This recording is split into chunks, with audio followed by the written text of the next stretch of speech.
Okay, thank you. Okay, thank you. We would like to see who's here. I can see Norma Garcia, Crystal Lopez, Ellison Bastran Rodriguez, represented. I'm with the Denton Navarro, Rocha Bernal, and Sept, the Rio Grande Valley office. Thank you. Councilmember Zambrano, Noel. Noel Snedeker, your auditor. Okay. Okay, Alvaro. We have Chris Here. Flores. We have Odilia, Mayor Pro Tem. We have Pablo Martinez. We have Chief Cano, Red Kendall, Rachel de los Santos, Michael Bell, Catherine Red something. Kevin Rivas, Burris McRae, Jim Nance, and we have 3 people on the phone. Can you identify yourselves? Donald Kubitschek, attorney. Okay. We have 2 more on the phone. You'll have to unmute if you're on the phone.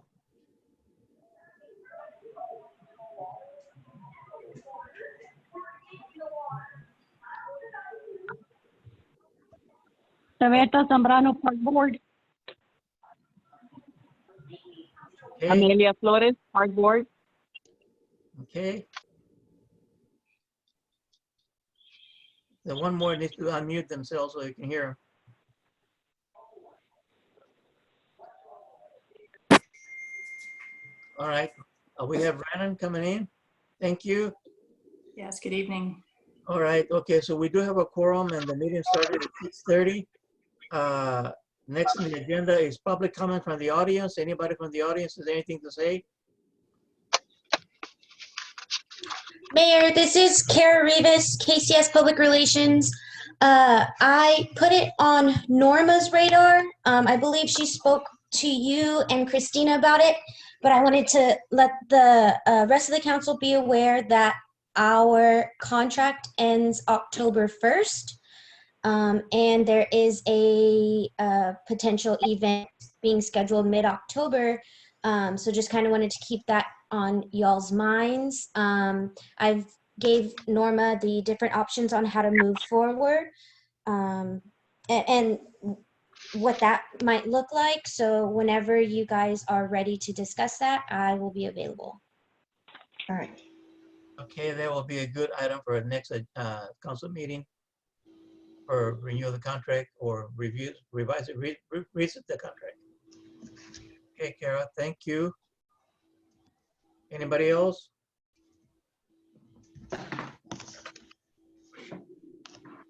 Okay, there's no public hearings scheduled. And the presentations, we go down presentation. We have presentation by Mrs. Brennan McDougall to review and discuss the draft official zoning map and the land development code. Brennan.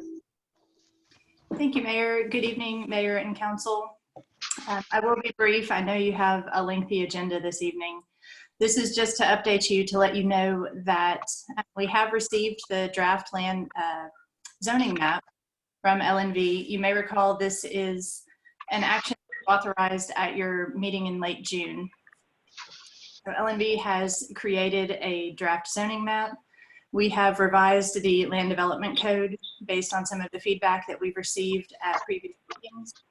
And we're working with special counsel and the city secretary to begin scheduling those public hearings. Right now, we are very tentative for the first public hearing for consideration of the map and the code on October 5th. And that's one of your regular council meetings. So I believe you all have a copy of the map and a draft of the code in your packets, and Catherine and I are both here and would be happy to answer any questions that you may have. This is a draft for now, right, Brennan? Yes. When do we get to make the amendments or changes to the zoning? Anytime. Okay. All right. Well, then I'd like to, well, it's not an action item that we can do right now. So is it something I'm going to have to email you to add to the zoning to make the changes? If you would, if anyone has comments or feedback, please email them to us. We'll make sure to share them with our council, and they'll be incorporated into all of our public deliberations. Okay, I mean, because this is something that we're gonna have to agree on, the whole council, not just myself. Right. That's why it's been such a lengthy process. We began discussing the code with the Planning Commission, the EDC, and the council back in February. So and how it's do a lot. we go about making changes and setting it set in stone and vote on it? I'm sorry. As for instance, like on the Solis property, I want to change it from residential development to C2. Once I do that, when do we get to, as a council, vote on it? Sure. So that you're talking about making changes to the map? To the land development code, correct, to the map. To the map. Okay, so making changes to the map is a little bit different than making changes to the code. We're adopting a whole new zone. Say it again? Making changes to the map is a little bit different because the official zoning map has gone missing. We're basically starting from scratch.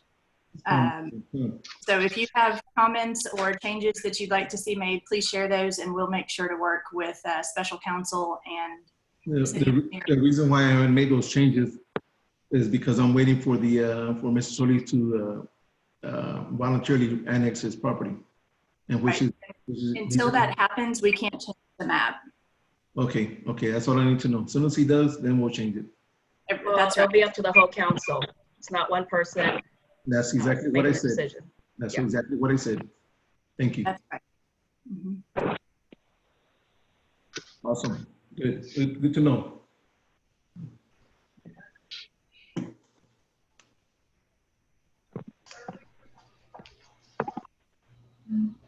Are there any other questions or comments about the changes that we've made since we last discussed this?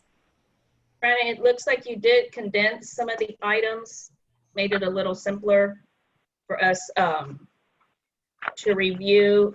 I know that we're waiting on the zoning map because that is a legal document that we need first. In regards to this, I don't want to, I would like if we could end up as a council, whatever suggestions are made, to have a workshop to go over it, because that's normally what we would have done. I agree. To go through it and walk through it, I'd rather do a whole council meeting like as a workshop and actually review it like you've done before with us. Sure. And we'd be happy to do that. We were, because the drafting of the zoning map took much longer than was promised. Yeah. We were just trying to keep this process moving so that we could keep the business of the city moving. I know there are several projects that are pending. You have a couple of options. We can certainly stall everything, put everything on hold and have a workshop. Alternatively, we can hold the first public hearing, since we're working towards that day, and have a workshop in between the first and second public hearing, where you could incorporate the feedback that you receive at that hearing. Okay, good. Which brings a question: how long has LNV been sitting on this map? I don't know that they've been sitting on it. They have been working on the creation since, I believe it was June 30th that they were given notice to proceed. June 30th? Mm-hmm. Norma, when did we realize we didn't have those zoning maps up to date? As far as it's been a while, because when we started working with it, Brandon asked me for a copy of the zoning map, and we didn't have one on file. Just recently, in June? No, I can actually answer that. We first requested your official zoning map in April of 2018. May, June, July, August. All right. So April of 2018, that would be 2 years that we first asked for the official zoning map. That was not the time that we requested it from LNB. City Council gave LNB notice to proceed on the creation of the zoning map in June of 2020.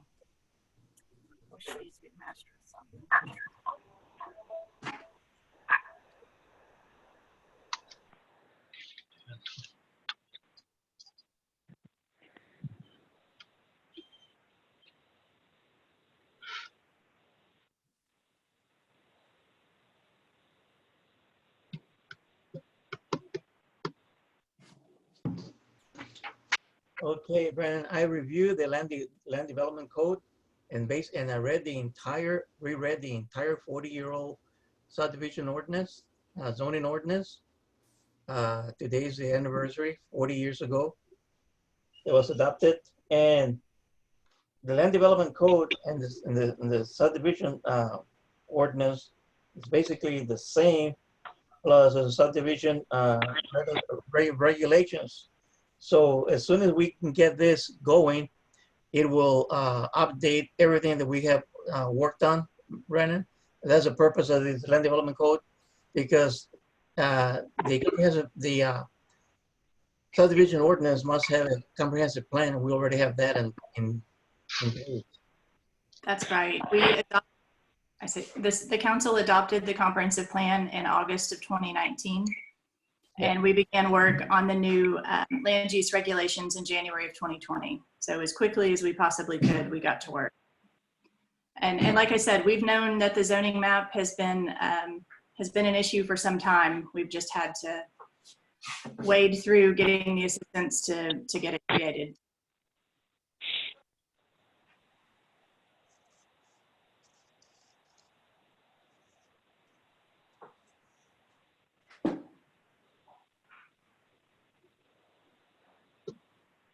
Okay, anything else? So Brennan, you will keep us informed in reference to the next step, which will be the public hearing. And we'll probably have to call a workshop in between now and then. Probably not between now and then. We can try. I know council has a full schedule between now and then. What we might do is have the public hearing on October 5th, as we've tentatively planned, and then have a workshop before the second public hearing to give everyone an opportunity, a chance to comment and provide feedback. Okay.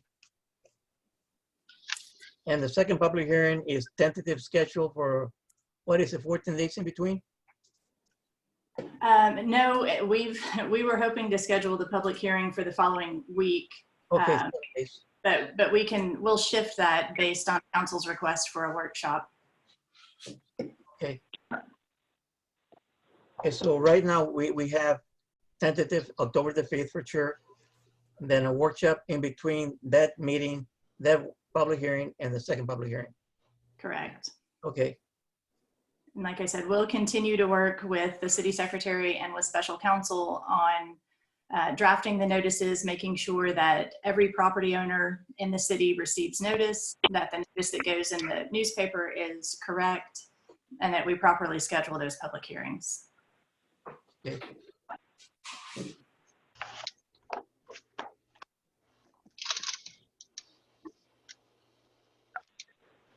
Yeah, that answers a lot of questions.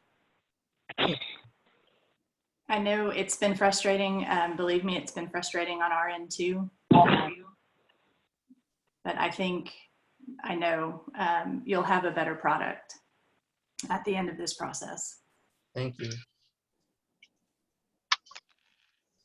Y'all hear me? What was that?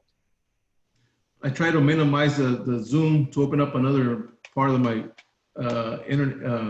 agendas, my ordinance, and I can't get back into the Zoom. We can hear you. We can see We you. hear you. You're on. Yeah. Okay, I can't see nobody now, so. We can see you. Hit the Windows key, Pablo, or the escape key. Maybe it'll minimize so you can click back into the Zoom.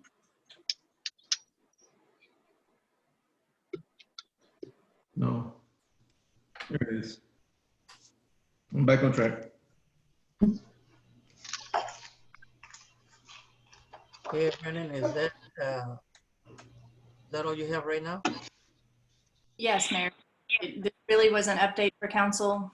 The last time we talked, we were giving LNB notice to proceed on the zoning map. So I wanted to report back and let you know that we have drafted the map. We have incorporated the feedback we've received into the land development code.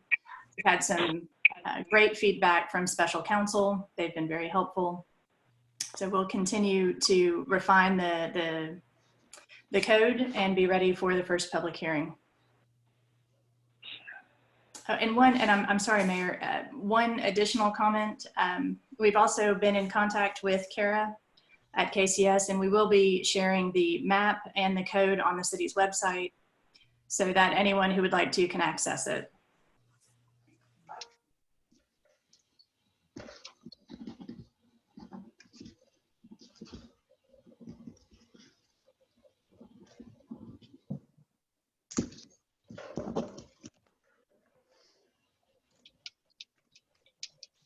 Anything else, council members? No. Okay. Then we can proceed with the consent agenda. Okay. Next item is the consent agenda. Do I hear a motion to approve the consent agendas? There's I'll make two the motion to approve the consent agendas. motions being made. This is for both August 17th and August 31st. Okay, now we will go into the action items.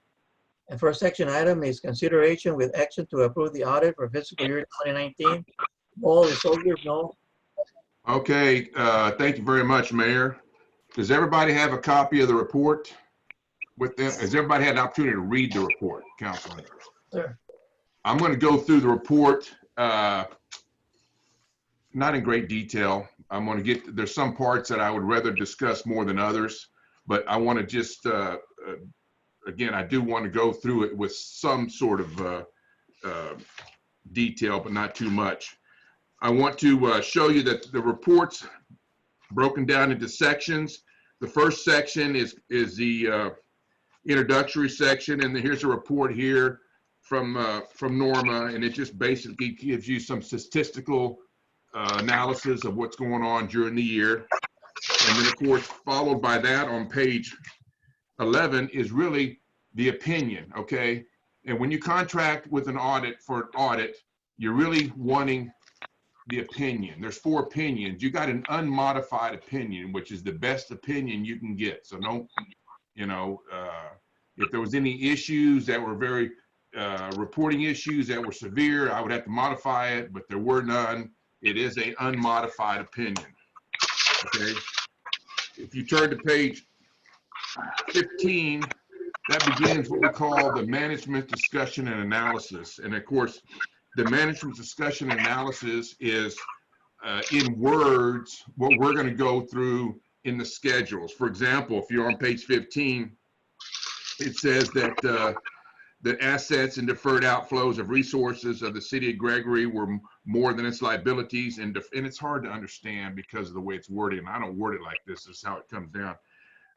And deferred inflows of resources at the close of the most recent fiscal year by $8,407,37. We're going to go through that schedule. I'm not going to go through the MD&A. Again, it just tells you in words what we're going to go through. I want to turn your attention to page 25. And page 25, and I want to also, this is a good time to say, there's a lot of changes between this audit and your prior audit, okay? Your prior audit was like an apple, and this is an orange, okay? We've had some, in the prior audit, your 4B was a fund, was blended into the report. Now it's discreetly presented. You know, you've hired a fee accountant as they've gone in, they've broken out some things, and so again, one was an apple and one was an orange. If you go to page 25, you'll see that the governmental activities, and this is what we call the statement of net position. And I'll be honest with you, the statement of net position really shouldn't be as important to you as what's on page 28, which is the balance sheet. Because the balance sheet, what's on the balance sheet is really what y'all look at every month. The statement of net position on page 25, it incorporates brings in your capital assets, it brings in all your long-term loans, it brings in all your GASB 68, your retirement, your GASB 75, and so it kind of brings it all in. And of course, if you notice the 4th column there, the non-major component unit, that would be your 4B. Your 4B is a component unit. And again, this was not presented like this in the prior year, but this is how it should have been. And you'll see that you ended the year on page 25, your total net position was 4,216,897, of which 1,454,199 was unrestricted. Okay. And then if you turn the page to 26 and 27, again, this is your statement of activities. And again, this is not what I'm going to spend a lot of time on, but again, you'll see that you ended your net position of 4,216,869. And again, Can you define what that unrestricted means? unrestricted is everything that you have left over that you could do what you want to do with. But that's a very good question. I want to take you to page 28. I'm not getting away from your question. I want to show you a question. This balance sheet here, more importantly, go to page 30. Every month you look at financial statements. Every month you look and see how we're spending compared to budget, okay? This is really what you're looking at right here. Page 30 is what, as a council member, you should be, you know, you brought in revenues of 1,727,683. You had expenses of 1,528,675. You had an excess of revenues over expenses of 199,008. The reason why these are more important to you is because these are what you all have control over every month. Okay, and I'm going to show you in a minute your expenditures compared to budget to show that y'all did a very good job. Okay, but you know, the other schedule we're looking at, they get these accruals you have no control over. You have no control over your pension. You have no control over a lot of these things. But this page 30 and page 28, you have direct control over, because you are the one that monitor these every month. All right. So I'm on page 30. I'm going to go back to page 28. You'll see that you had $199,000 excess revenues in the general fund. Now, you're going to see these transfers in, transfers out. A lot of adjustments were made to your records between the prior audit and this audit. Okay, a lot of these corrections are in these transfers. We had the 4B blended into the general fund. We had a lot of things blended in the general fund that are now separated. And so you're going to see that in doing so, you have your net change in fund balance was 861,770. Can everybody see that number?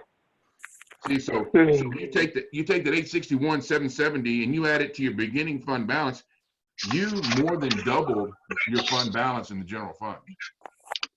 Okay, and I'm telling you that in this general fund, there are no other funds blended in there. This is the true general fund. Okay. And then of course your debt service is, you had 147,287 in revenues. You spent 237. You spent $90,000 more than you collected. But again, a lot of adjustments were done in the debt service, but you ended the debt service with a fund balance of 63,893. And then you have a grant that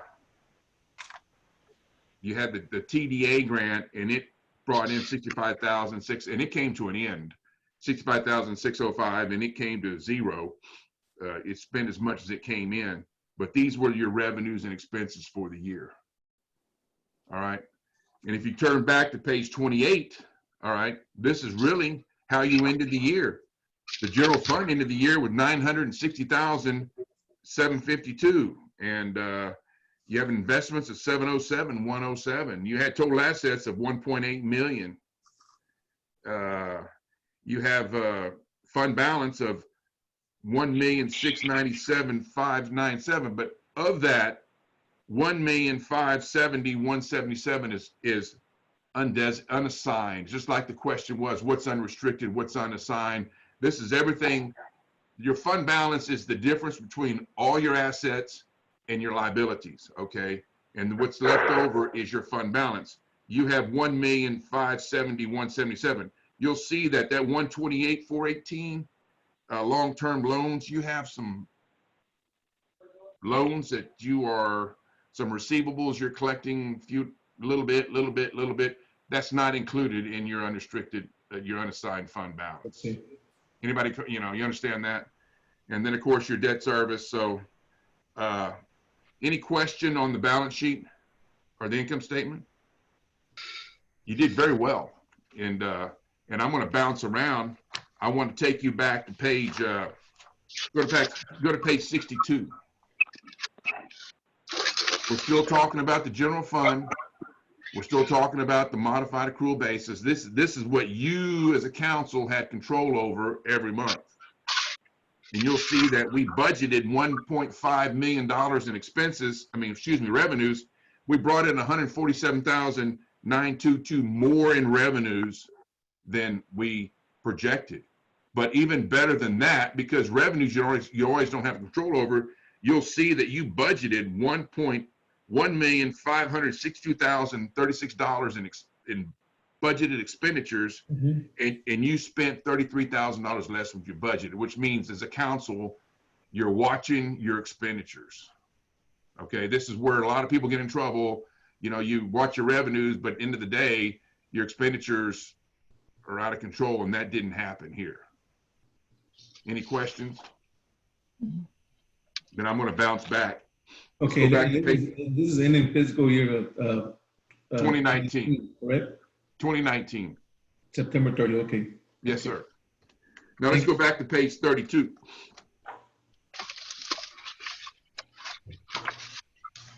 This is your enterprise funds, okay? And it's your water and your sewer, and you'll see that you ended the year with $909,000 of assets, of which 509 was cash, 313 was investments. Here, your enterprise funds are on the full accrual, so it has the assets in there, unlike the general fund. It has your capital assets, the infrastructure, and so on and so forth. And you had a net unit with a net position of $4,183,840. If you go to page 33, you'll see that you had total revenues of $2,173,483. But I want to explain something to you. Your water was $781,000, which was very comparable to years past. I'm toggling on different screens here, which is very comparable to years past. Your sewer is not comparable to years past because in the prior audit you had in there your Exxon money, your Cheniere money. You'll see that your sewer now is $245,000. If you compare it to last year, it's down a lot, but that's actually what it was. And you'll see that contributions, donations from private sources was the $1,046,000 came from Exxon, $100,000 came from Cheniere Energy, okay? And now you're in the enterprise fund. The enterprise fund is full accrual, which means that $1.1 million of money coming in didn't go out as expenses. As you spent money on that sewer project, it went out into the asset, which you're going to depreciate over 20 years. So consequently, you had $2.1 million come into the enterprise fund. You spent $731,000 in regular expenses. You had a $1.4 million. You had income before transfers of $1.4 million. You did the enterprise fund did very well. Okay. And then of course we had some adjustments there, and you had a beginning net position in the enterprise funds of $3,096,784. You ended the year with $4.1 million, and you've done. I mean, I was telling the mayors before the meeting, things have really changed. Last time I was talked to you guys was about 5 years ago. Right. And these numbers have just really have gone in a whole different direction. You've done well. Any questions on the enterprise funds? Okay. And then we get to the notes of the financial statements, and they're really not, I'm not going to go. We go to page 44 and page 45. And what we do, we show here, you'll see that on page 44, we added couple of, I think they were automobiles. I don't remember, $35,000 in the general fund. But in the business type fund, which is your enterprise funds, we had, when you're building a project, it's called construction in progress. All right. So we had some construction in progress in the last year's audit, but we finished the project. So we added $1.3 million. See, so I was saying that the money came in as revenue, but it didn't go out as expenses. It went out as this $1.3 million. That's why your fund balance went up so much. And then of course on page 45, you have the loan, you're making your payments on time, and you're doing a pretty good job on that. And of course on page 62, we already went through page 62. That's just your expenditures in the general fund compared to budget. Does anybody have any questions on that, on the financials to this point? Because we're going to talk about some other things now.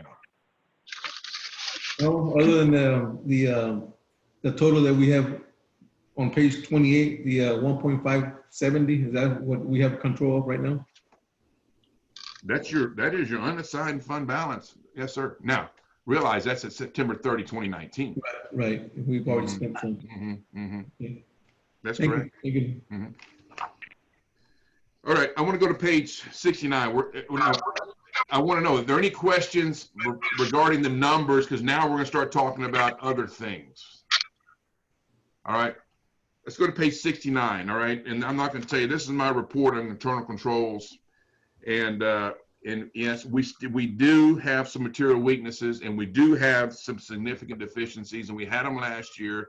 I think we're working through them, and I'm going to explain to you why. I'm not going to read you this report. It has, if you go to page 71, it says just what I said. You have some material weaknesses, significant deficiency. Yes. Non-compliance material to financial statements. No, there was no non-compliance noted. Okay. And of course, this is not a single audit. If you go to page 72, and I'm not going to read to you these in verbatim, I'm going to start at the beginning. I'm on page 72, 21901. They're kind of similar to the prior year. The city of Gregory should be recording activities to correct funds in the general ledgers and financial statements. The management's response was the city has hired a fee accountant CPA to assist in improving bookkeeping. The city will review procedures for proper coding and timely recording of transactions at the end of each month. And I think that we've made great strides on that. Okay, we worked with Bill and Ernie, and I think that we're coming a long way on that. The city should appropriately perform bank reconciliations monthly on a timely basis, identify any missing transactions, and again, your fee accountant is taking you a long way to achieving that goal. I mean, I didn't have really any problems with it, but again, it was something that happened in my period of time. They came on at the end of the year. In other words, there was a lot of water under the bridge before you hired them. So there, consequently, it's still material showing up here. The city of Gregory should maintain record of all transactions and related transactions. And again, we're working with the fee accountant on that, and we're making great strides on that. The city should account for internal fund transfers during the fiscal year. And of course now, and I'm not trying to get into your business, but the city should consider purchasing a new accounting software to maintain the city's books that will facilitate fund accounting for municipalities. In addition, written policies and procedures needed to be developed to control internal fund transfers. And it's a problem that the cities had for a long time on moving money from here to there. And QuickBooks is not always helpful, conducive for that type of thing, as opposed to Encode, but that's something you all need to think about, and you know that for a long time, I do believe. Any questions on that?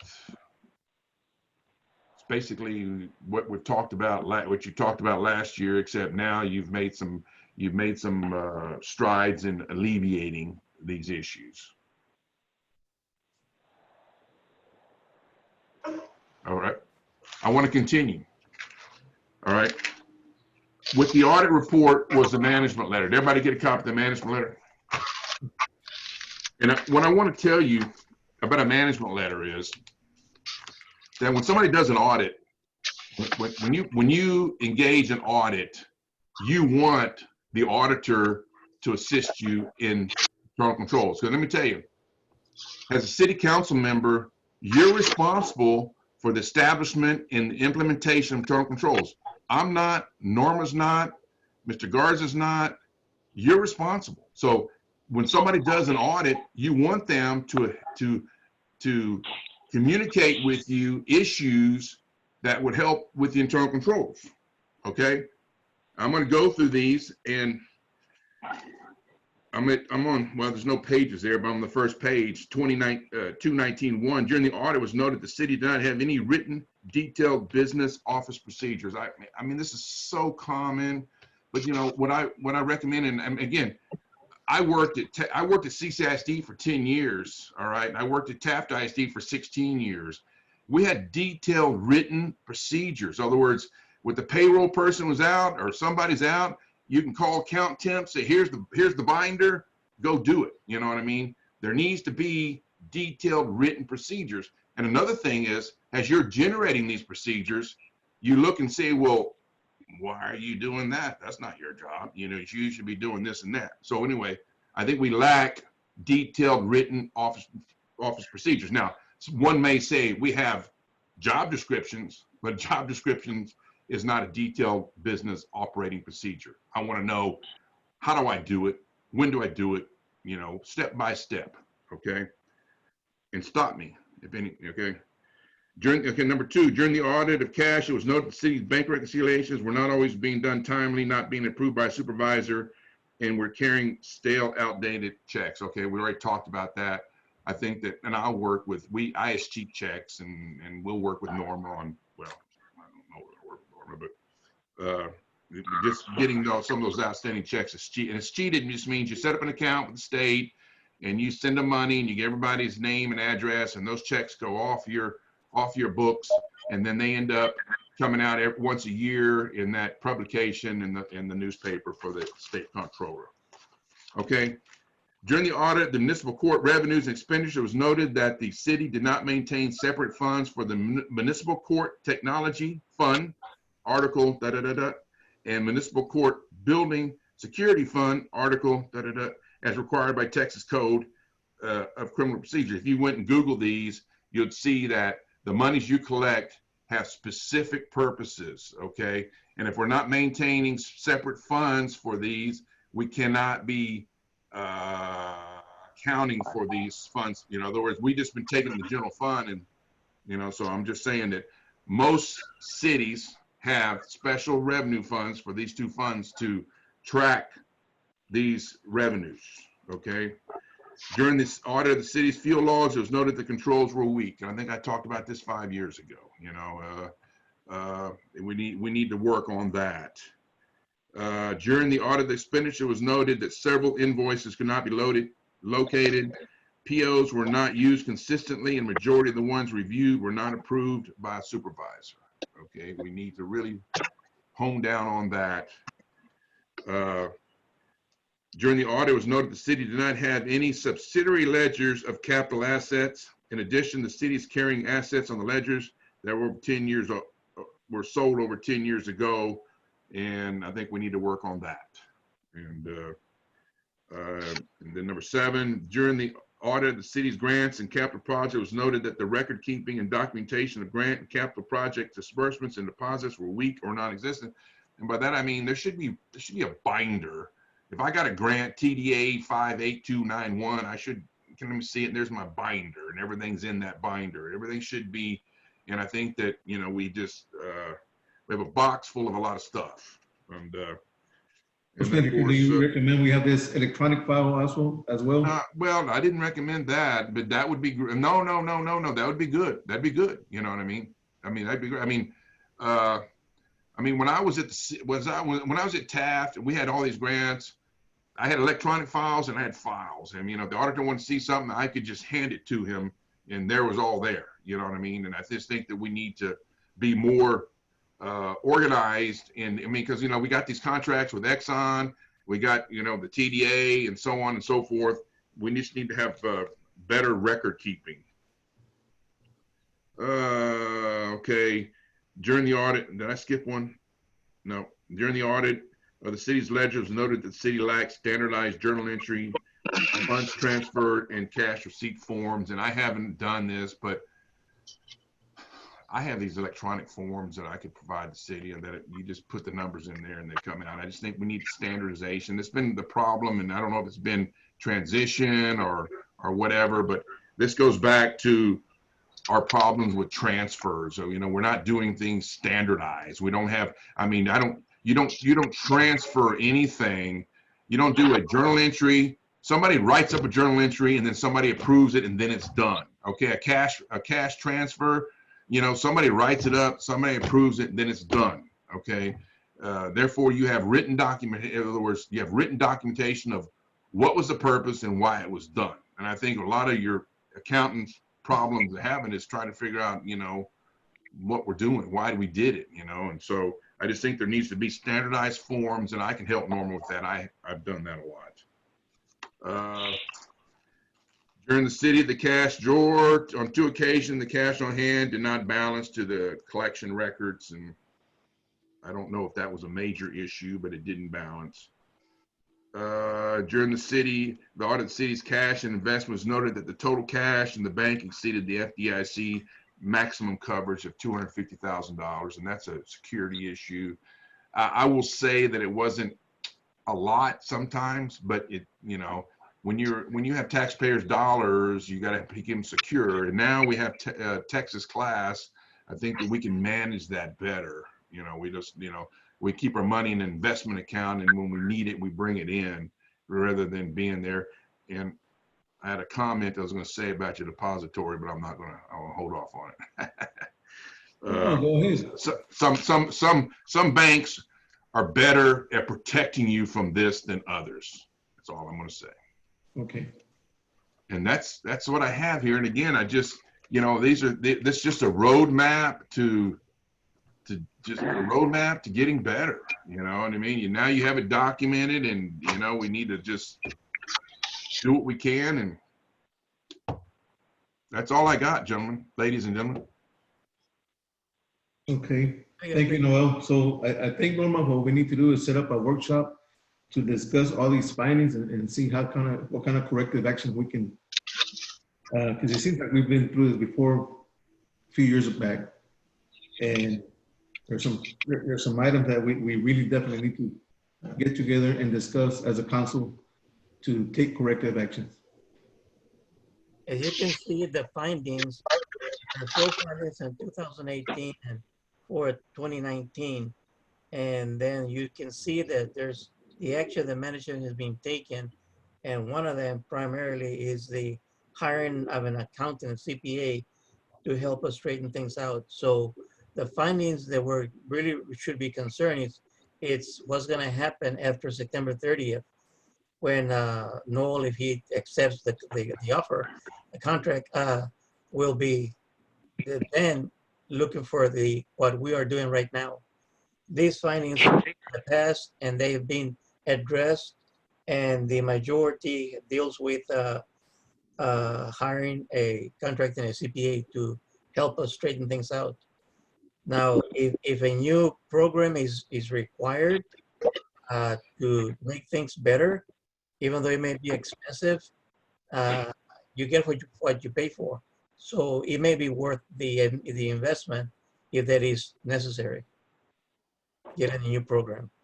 But everything has to be discussed and advised, and Noel will be asking for your opinion, and also with the CPA. I still think we should do a workshop though, like Paulo said, so we can discuss it. Well, I mean, we already gone through what, 3 different CPAs? Yeah, I mean, we've gone through a lot of accounting people, and we're still in the same boat, no way. No. So I mean, Noel it might be cleaner, but we still got more to go to get it right. Here originally, and we're in bad shape, weren't we not, Noel? And we've gotten this far not by accident. Oh, I know. Mayor, I think what it's going to come down to is what Noel said, is those detailed written procedures, the standardized form, and I know he's got some things that can help Norma with that. I think when we look at it, I think that's our biggest that we don't have those written procedures and going forward. And so I don't know, you mentioned you have some things that can help her. I think we have a workshop that's going to be a bulk of it too, making sure on those procedures and the standardized forms. Yes, ma'am. Yes. When Norma was hired in, I remember we clearly discussed as the reconciliation of monthly bank deposits. Is there a reason why this came up to a finding again? Norma, I mean, we had that issue when we had the previous secretary, and we Bank deposits? reconciliate every monthly reconciliation of deposits, bank deposits. They're being reconciled, but by the time we get to them, sometimes we usually get our statements around the 5th. So by the time we get to reconciliation, it'll be about the 10th by the time we get to them completed. So why is this one of your findings, Mr. Schneider? Well, I think that what happened is you didn't hire the fee accountant until August of like 60 days before the end of the year. A lot of water was under the bridge before they could come in and make any impact on this, on your processes. I think the things are going fine now, you know what I mean? But a lot of water was under the bridge before you retain their services, if that makes sense. Before the transition. Mm-hmm. Okay. So in a way, I guess all these findings are from the water that was under the bridge before? You're asking me? Yes. Well, I mean, I don't know. I mean, I know that you had an audit last year and we didn't discuss, apparently this wasn't discussed with you, stuff when, you hired the current fee accountant in August, 60 days before the end of this audit right here, which means 10 months had already gone by. Yeah. And it took them a few months to mobilize. No, that's okay. Thank you. Mm-hmm. Mm-hmm. I think things should be a whole lot better in 2020. That's what I'm looking forward. 2020, the fiscal year ends here within 30 days anyway, Mm-hmm. and that's going to be a big difference. And if there's any findings, then we can do something rather than and hopefully it shouldn't take. The fiscal year ends September 30th, and the deadline is usually for the accountant to have everything ready is March 31st. So by April 1st of every year, we should have the audit, what we're having right now. Unfortunately, the COVID-19 didn't help much, and a lot of stuff didn't help much. So that's what we're behind schedule. But nonetheless, it was a real good work. No, I know it was hard because of the water underneath the bridge, and now hopefully that's been the drainage work done, and hopefully we'll be better the next year. Thank you. Mm-hmm. Thank you. I appreciate the opportunity to serve the city. Thank you, Norm. Thank you for your services. We appreciate you, Noel. Thank you. Thank you. Thank you. Okay. That being said, the council certified with the audit. We're behind schedule and submitted these audits to several agencies, and one of them is the bank that we have a loan. They like to see the audit. The PUC likes to see the audit. A lot of agencies need to see the audits. Is this audit ready to be approved? Mayor, I make the motion to approve audit for fiscal year 2019. The motion be made to approve the audit for 2019. Is there a second? I second it. Second by Mayor Tim Reyes. All in favor? Aye. Aye. Opposed? Motion carry, all ayes, 0 nays. Next item on the agenda is consideration for action to approve the letter of engagement with Noel to conduct the 2019-2020 fiscal year audit, which will be due in less than 30 days. And you all have— No, that's not true. That's not true. It's going to end in less than, it'll be due in 6 months. Oh yeah, no, I'm sorry. The fiscal year, that's what I meant, the fiscal year, and it's due, if I'm not mistaken, March 31st? 31st, correct. Yes. Okay. Still remember, Okay, and you have the letter of engagement from Noel. He's being very, very generous in his work. And I read it all. I don't see any issues. And know that amount of money, it's for what you've done, it's what we paid before. It's nothing. It's more than half of what you paid last year.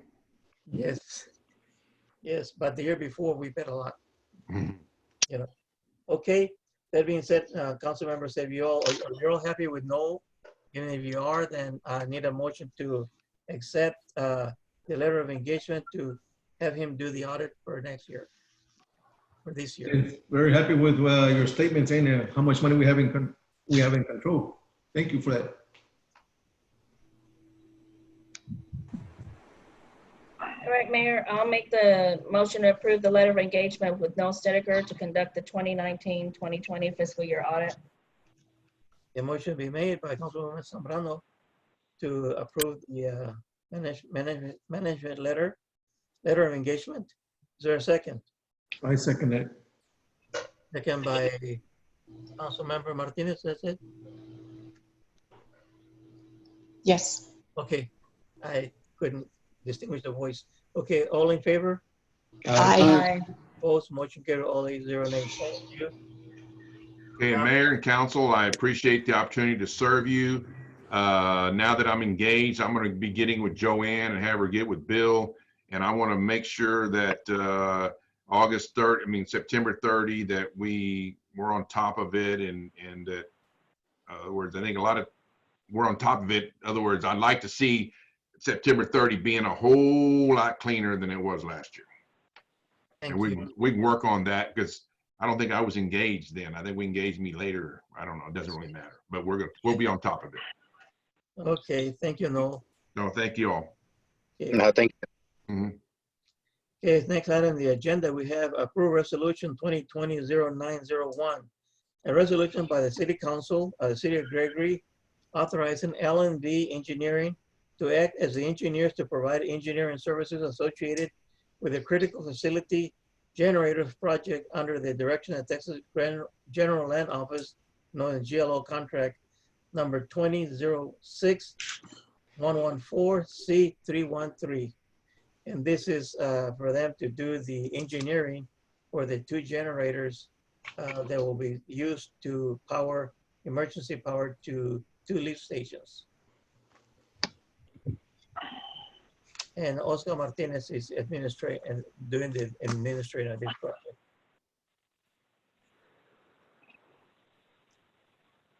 Any questions? Any considerations? Anything? Okay, if not, there here a motion to approve this resolution, allowing LMV to take care of the engineering work. This is at no cost to the city so far. It's a grant. As Mayor, I'll make motion to approve resolution 2020-09-01. A motion be made to approve, Councilmember Martinez, to approve the resolution 2020-09-01, authorizing LMV engineering. Is there a second? I second it. Second by Mayor Pro Tem. Christie. Oh, Christie, okay. I second it. All right. Okay, second by Councilmember Zambrano. All in favor? Aye. Aye. Aye. Opposed? Motion carried, all 8-0 nays. Okay. Now, item number 4. We have consideration to appoint applicants to the Planning and Zoning Commission. Mayor, this is the last item that was entered as an agenda item, late Friday, I believe.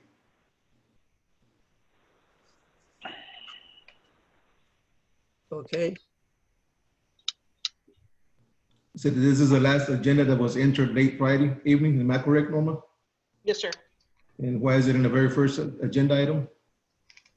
Maybe before any other action items? That's, We can move to the back, I guess, right? you can change your agenda. What's the issue with changing that? Is there a problem are we looking at a problem, council? No, it's just what protocol. I mean, every time we enter an agenda in order, that's how we put it in order. Is there a reason why it was first? Agendas don't always go in the order that they're put in. It depends Okay. what we have on there. So what's the issue, guys? Seriously, what's the issue? Why do you want to move it? No, I'm not asking to move nothing. I'm asking why it was put there when it was the last agenda. That's all I'm asking. Okay, What's the issue with that? that's fine.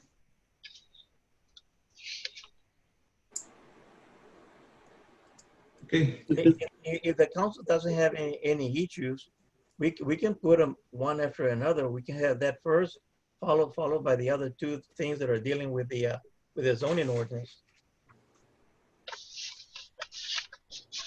yeah, I would prefer that. And right now we can address the appointment of the municipal judge, associate judge.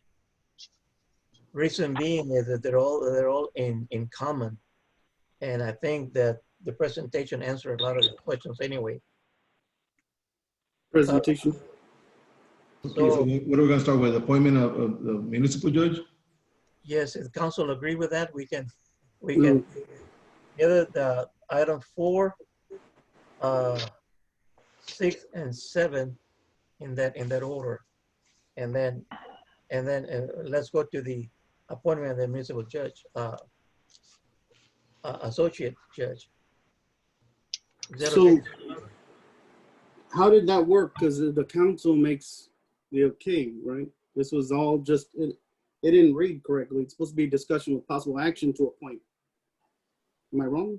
Where did this come from with the appointment? I mean, Adelia, this is. Okay, if you looked at y'all's newsletter, that has been in the newsletter, that has been on our website for applicants Referring to to apply. what? For the Okay. planning and zoning, Mr. Flores. I'm talking For the about 4B board, Mr. Flores. Are we not doing For the all number our 5? boards, or are what we is doing the on 4? issue? Are we doing 4 or Adelia. number 5? Sure, Adelia, there you are. You're in mute, Adelia.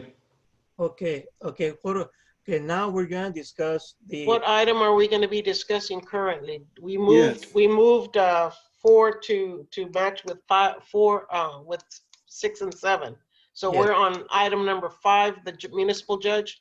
Yes. That's what I was thinking. So I don't know why I got attacked for the other thing. I'm not attacking you, Mr. Flores, but at the same time, I'm going to speak up. That's good. So will I. Thank Don't you. get mad. All right. Thank you. Now, that being said, Carry on. we're going to item number 5, appointment of municipal court associate judge, and Mayor Pro Tem has the floor. Please let her speak. If you have any questions, wait until she finishes and ask her questions. You need to unmute Mayor Pro Tem.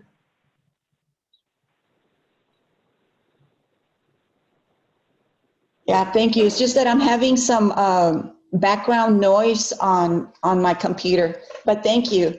Okay, so on this appointment of municipal court associate judge, back in, if you recall, and I'm sorry, Judge De Los Santos. Judge Rachel? Yes, ma'am. Okay, thank you. Thank you for being here. And also, on one of the phone calls, is Mr. Beam in? Because I do understand an agenda was sent to Mr. Beam. Is he on the call? I don't see him on No. my list unless he's in one of the on the phone. Oh, okay. Well, anyway, if I can proceed, well, as y'all recall, back on July 20th, I had invited Judge Rachel De Los Santos, Freer Municipal Court Judge, if she could help us out to get us back on track, if y'all can recall. Now, when we had invited her, we had asked of Judge De Los Santos for an evaluation, which she did send out a complete report. That was sent out on August the 17th or the 18th. So at that time, I know Crystal and Norma have been in contact with Judge De Los Santos of any questions, especially to be up to date with the COVID-19. If we were to be in compliance with, what was it called? To be in compliance for the plan, what they call the yes. COVID after Yes, court exactly. operations. Thank you. So at that time, I know Crystal and Norma were doing all the paperwork. And if they had any questions, they would go back to Judge Rachel and just to, follow through, execute and everything. And I just wanted to let y'all know that the city of Gregory, through Judge Rachel's help in guiding Crystal and Norma, is now in compliance. They are on the website. And that website, if you can go, if you do go in, it's under www.texcourts.gov. And what it does, it gives you the information of all the cities that are in compliance with COVID-19. So with that being said, that week, I am still following up to see about how the court cases, the backlog have been going through. And apparently, from what we had discussed, was that with Mr. Beam, no means of replacing him. We just need to get back on track with signing the paperwork. And that's something that is still not being executed. So with that, I had been talking with Crystal and with Norma, and it's a crisis. We need to take care of signing off on that for those court cases. Now, Chief Cano, I pulled up your report, and I believe the police officers for just this 3-week period, 552 citations. I believe you're right.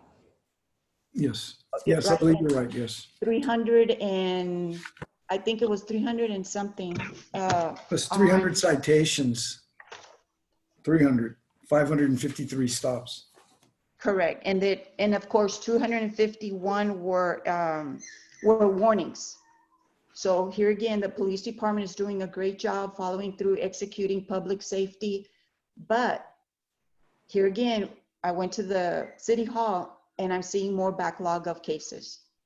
So at that time, I said, enough is enough. We need to do something as a council. They are in need of help. So I had called Judge De Los Santos, asking her, because keep in mind, the first time when I did introduce Judge Rachel, she is offering her time, her services to get the city back on track at no cost. So when I called her the second time, asking her that we need help, and we need to have an associate judge. That was the reasoning for me to call Judge Rachel back and ask her that I would like to put her on the agenda where we as a council can make the right decision and appoint her as a municipal court associate judge, not for a fee that she is going to be charging us, but for her services for us to get back on track. So with that being said, I'm hoping, Judge De Los Santos, is there, if you can just give us a little bit more feedback as to how that would work for you helping us out, and if we were to appoint you as an associate judge, how would that work? Okay, I have been in contact with Judge Beam. We had discussed the topic of having an associate judge. I did tell you what your backlog was back in August, which was, I believe, about 6,000 cases that you're backlogged, and plus whatever the police department has done in those several weeks since then. So we're looking at a pretty hefty backlog. Judge Beam is not able to work full-time yet. He has not been released from his doctor to work for a full day. He's still at a part-time half day, and he does get seriously tired during that time. So Judge Beam is still your presiding judge. He is on his term, and his term won't end until, I believe, 2021, or is it 2022? I'm not sure, but 22. Okay, so his term will end then. I would be an associate to fill in the gaps where he is unable to at this time physically.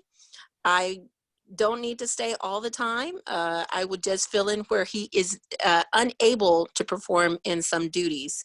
He is still the presiding judge. He can tell me what to do as an associate judge, and it's still his court. He's still responsible for it. It's just physically he is very, he's trying to get back to his normal, and it's taking a while because of the surgeries, the serious surgery that he did have. So as far as that is concerned, Judge Beam is aware of the associate judge position. He did ask, well, if the council could approve that, I would be very grateful for some help, because he does realize that there is a backlog. As far as me going in, there would be no charge for that. It was just get you guys up and going where y'all need to be, and hopefully when we get there, Judge Beam can take over completely, and then I won't be needed anymore. Just as PRN as needed. If something comes up, then I can be called in. So there's really not an issue as far as money is concerned. I'm not charging y'all anything. I just need to make sure that you guys are up to speed, and Judge Beam is able to take over completely once everything is back in order. That's very considerate of you, Ms. De Los Santos, and we appreciate that. But we would have never led to this point had there not ever been a miscommunication beforehand with Judge Beam, with Crystal and Norma. I clearly replied to that email to you, Norma, to the mayor, and to Crystal, and nobody replied back as if there was an issue or not, because that email that was sent to Crystal never reached Norma, and Norma was being misled by other emails. So the bottom line is, we're okay with it. We're not against you coming in and helping us. We appreciate that. The second thing, Odilia, we were never opposing having the Judge De Los Santos as an associate or an alternative. Not once, not twice, not 3 times, but 4. You just said it that at free of charge, and Ms. De Los Santos said it as well. But yet there's a contract on the agenda for $600 a month. Can you explain that? No, the contract, I submitted it. I put it on the agenda because that way you could see that even in Judge Beam's contract that he signed, it does require and it does state that we have to have a pool for associate judge. That was just as a reference. And that's fine. It's not that we don't want to pay the judge, but at the same time, this is another additional $600 monthly fee that we haven't even budgeted in our budget. The contract that I put on there was not for her. Like I said, it was just as a reference so that you can look at the way the contract's written. Are you sure it wasn't for Ms. De Los Santos? No, sir. No, it wasn't for her. Councilman Martinez, I did get a hold of Mr. Kubitschek. Mr. Kubitschek, you are on the line, correct? Yes, I am. Okay, when I had called Mr. Kubitschek, I had explained to him about Judge De Los Santos and of her services, not, that she wouldn't be at no cost. Well, first of all, I was concerned about an ordinance, and I believe, Mr. Kubitschek, you mentioned that there is no ordinance, that we didn't have to. Not necessary, no. Okay, so how can we proceed where if we were to put a vote where we can have Judge De Los Santos as a municipal court associate judge? How can we go about doing that? Make the motion and appoint her. I'll make the motion for the appointment of municipal court associate judge Rachel De Los Santos. Okay, well, let me ask for the motion. Do I hear a I'm motion? sorry, Mayor. It's just it was going on. I apologize. I am so Where do sorry. we stand with the compensation part? Go on ahead. I am so sorry. So where do we stand with this contract? This does not pertain to Ms. De Los Santos? No. Okay. So I'm sorry, if you're Mayor. gonna make an Go appointment, ahead. is there gonna be a contract at all then? She's not charging anything. There doesn't need to be a contract. It's been, when there is no need for her, when Judge Beam comes back, there won't be a need for her. But you can appoint her as an associate judge. So if she falls at City Hall and breaks a hip or something, how does that work? I'm just wondering.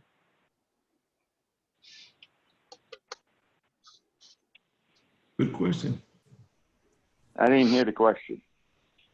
If she's not gonna be a city employee and she gets hurt on the job, God forbid, she gets hurt, how is that gonna work now with the workers' comp or our insurance, city's insurance? None of our contractors are city employees, so they're not under workman's comp. I don't understand, gentlemen, what's happening. Neither do I. That's why I'm asking. I was asking the attorney. I mean, what would happen in that case if she has no contract, right? She's Because you an said it didn't independent contractor. She's an independent contractor as a judge. Okay. I have a contract. I'm a independent contractor as your city attorney. I have my own responsibilities. The city isn't. But it would only be negligence where you'd have a problem. Okay. Would the city require a waiver form signed by Ms. De Los Santos? It wouldn't hurt, but you don't need it. If the judge has any other problem with it, waive any liability of the city in her position as associate judge, that wouldn't be a problem. What about just shooting from the hip? But what about reverse accountability? Like if something was done wrong and it's the city looks liable with one of these tickets or something to that effect.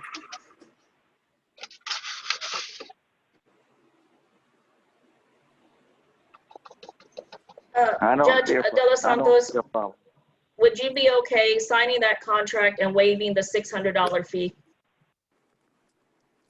No, that's not the issue. There's no $600 fee to begin with, Councilwoman Zambrano. Yes, I understand that, but she can still sign it without having a fee and be with us. I don't understand what the problem is. What we're probably asking is if she's willing to sign it.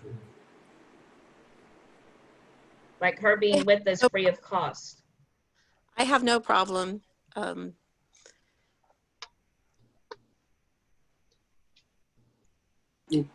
Okay, well, with that being said, Alderwoman Zambrano made the motion. Well, the mayor has to ask for the motion. I misspoke. Oh, okay. Shame on me. Okay, if everybody now in agreement, okay, if so, do I hear a motion to appoint Judge De La Garza as the associate judge?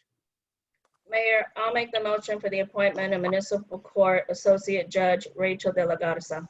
Motion be made by Councilmember It's Zambrano. De Los Santos. De Los Santos. I am so sorry. Thank you. Rachel De Los Santos, is there a second? I second it. Second by Mayor Pro Tem Odelia Reyes. All in favor? No. Aye. Aye. Alvaro. Who's against? Who's against? Mr. Flores raised his hand. Alvaro, how do you feel? I'm still not comfortable with it Why not? Never mind. unless we sign the waiver or something like that. Okay. So if she signs a waiver, are you comfortable with it then? Yeah, more likely, yeah. Okay. So is that a yes or no with waiver? Thank you. We can table this, put it in the next. Ms. De Los Santos, are you comfortable signing a waiver? I have no problem with it. Okay. Okay. So I'll still with need the to waiver. discuss it. I'm okay with that. I don't want to step on anybody's toes. If y'all need to discuss it or have more interaction with the city's attorney, I have no problem with you getting more counsel on that. I would be more comfortable with you guys having the right decision and all the information that you feel that you need before you make a determination. That way there isn't any conflict later on. We have special counsel here. Yes. I see we have a representative from special counsel. I'm going to ask for your input on this. We've been going back and forth. We know I've had our city attorney, but you're also a special counsel that supports us. Do you have any feedback to this issue? I think your city attorney's got it That, okay. Yeah, I defer to your city attorney. I think he's stated what's needed and what isn't necessary, so I would agree with him. Thank you. Is that another $175 question? Yeah. Okay, so Norma, let's take Ms. De Los Santos' recommendation.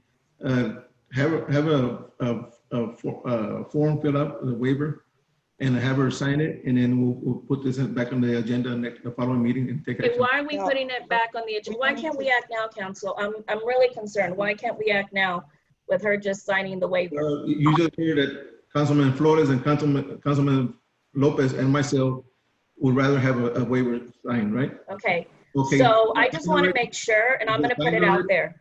Is this an issue because we don't want another judge, or we're just trying to move forward? This has come up time and time again. It's all about signing a waiver first.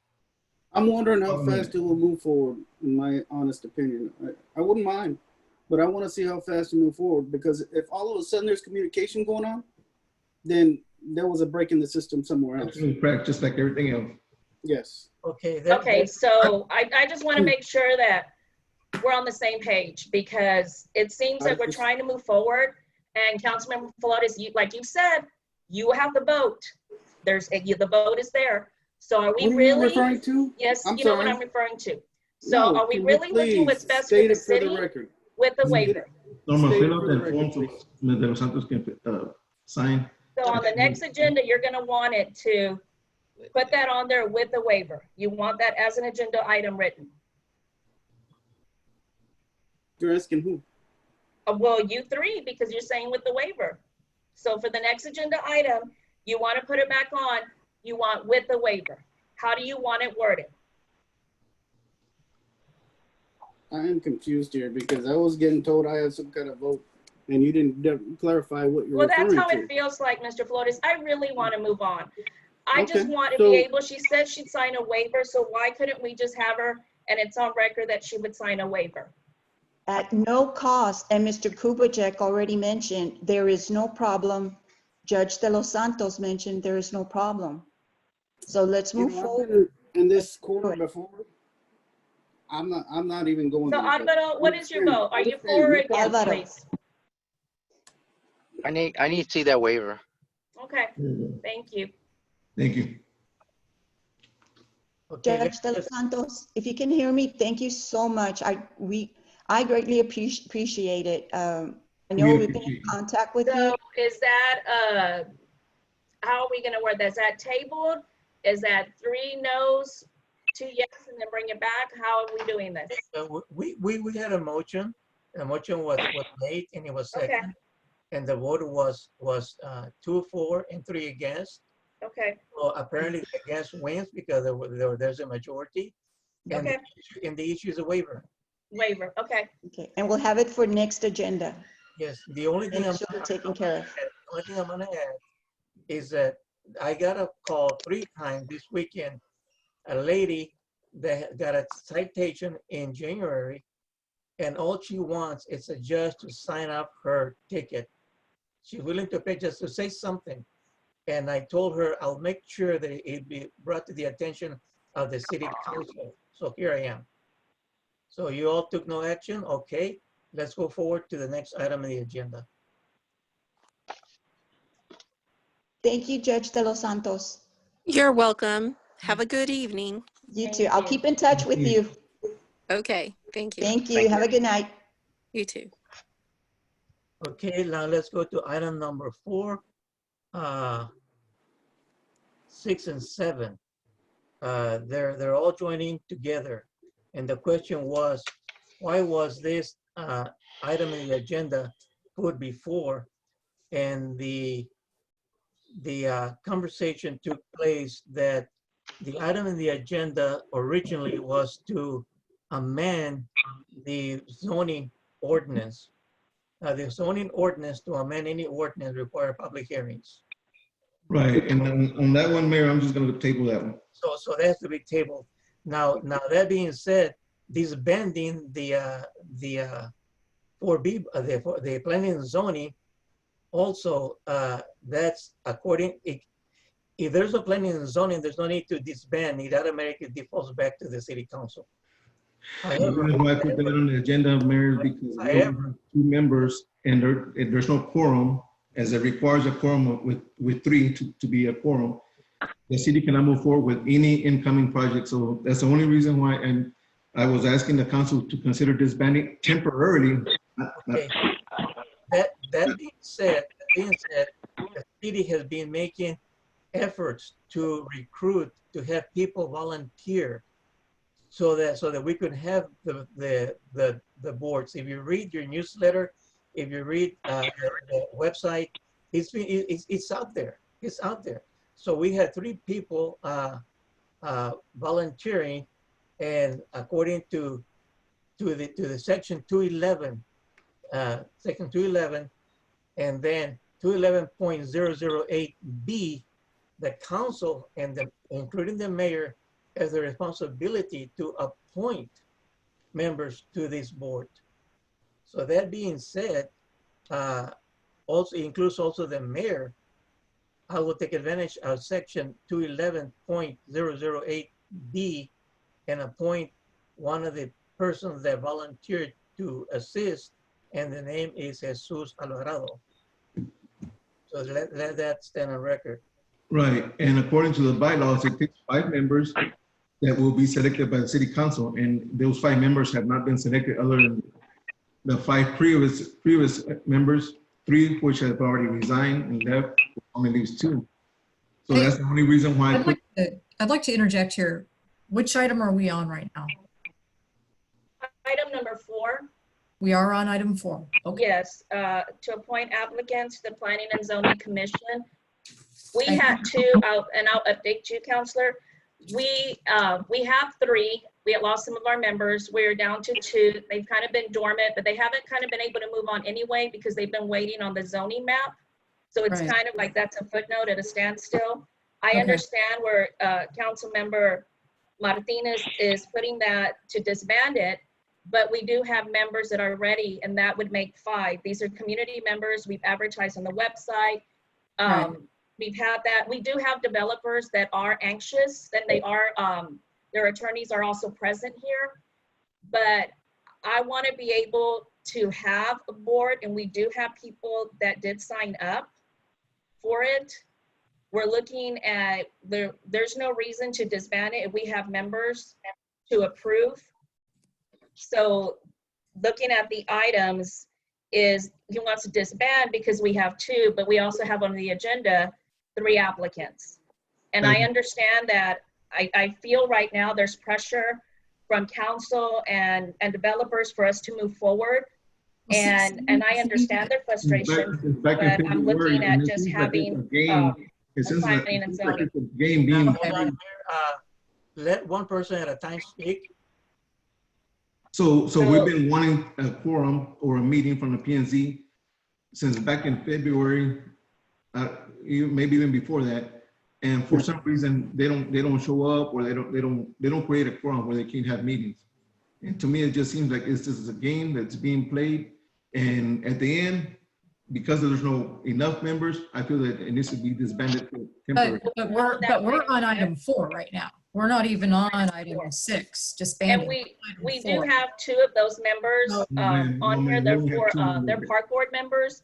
Right now, that's kind of dormant on their activities with COVID-19. Right. And I know one of the members said they're willing to serve to step up and help our community because they're like dormant right now, and they are on the line.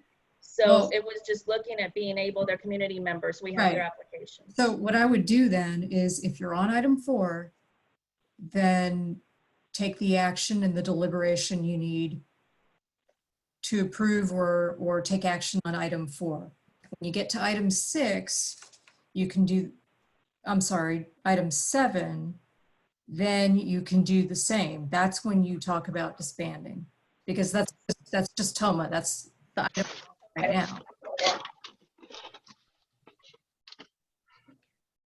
So the 2 members that we have on the line right now, Council Member Martinez, he is concerned about the commitment, which is completely understandable because that has been being able to have a commitment. The two that are on, can you explain how you will be committed? Because as he said, these are meetings. People have missed meetings. Can you give your input? You are citizens of the community. Can we also find out who they are? I know who Yes, they they are, told but you just for because the you record. have your applications, Mr. Flores. I know, but so everybody knows. Can you unmute, please? It's Ms. Flores with the Park Board, and it's Ms. Zambrano also with the Park Board. I don't know, they're having problems unmuting right now. There you go, you're unmuted, ladies.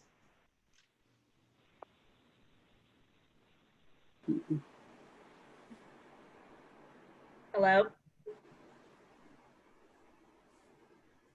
They were on there earlier, waiting for them to speak.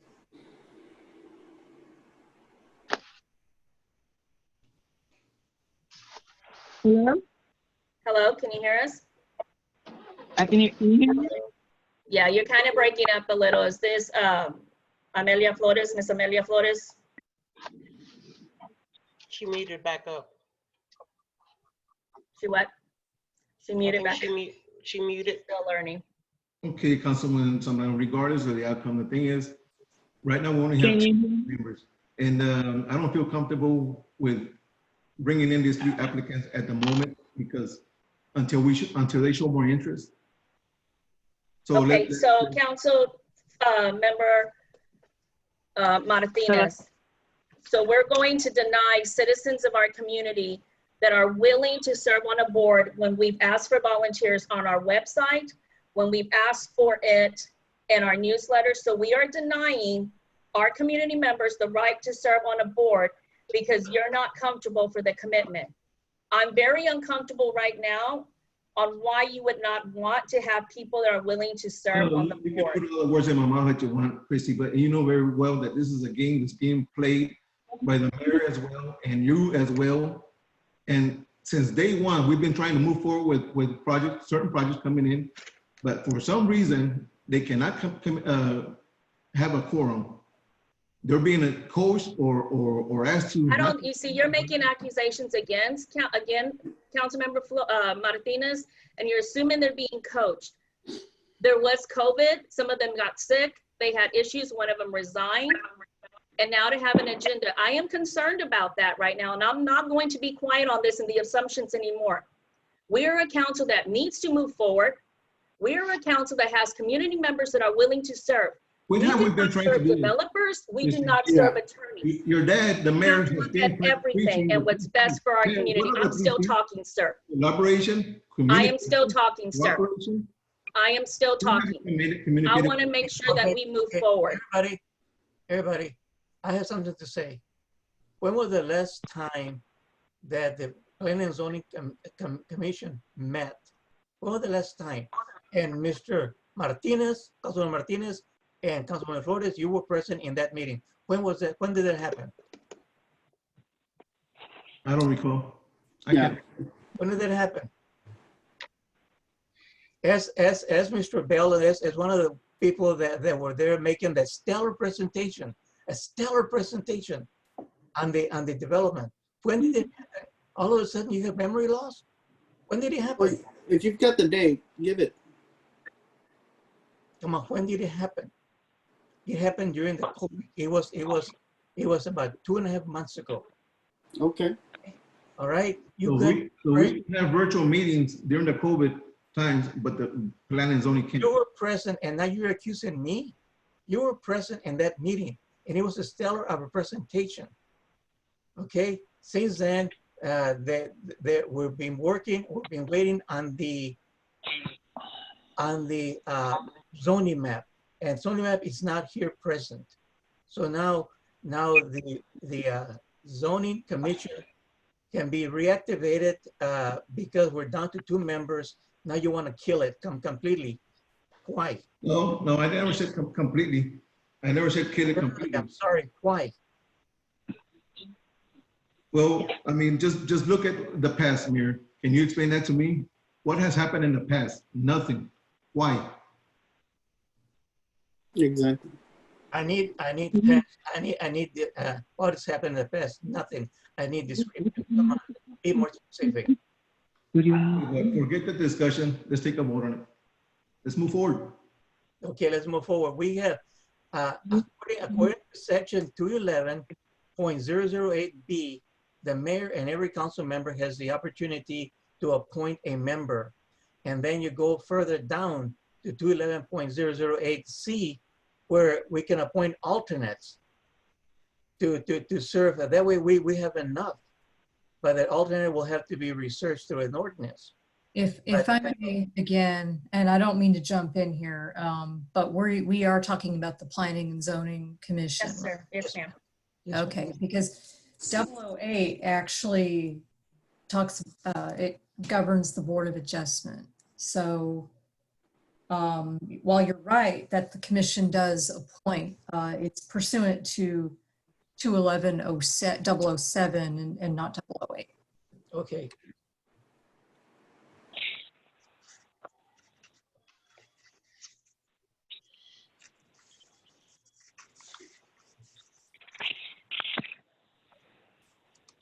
Okay, I stand corrected about 007, 008. But it is still an appointment by the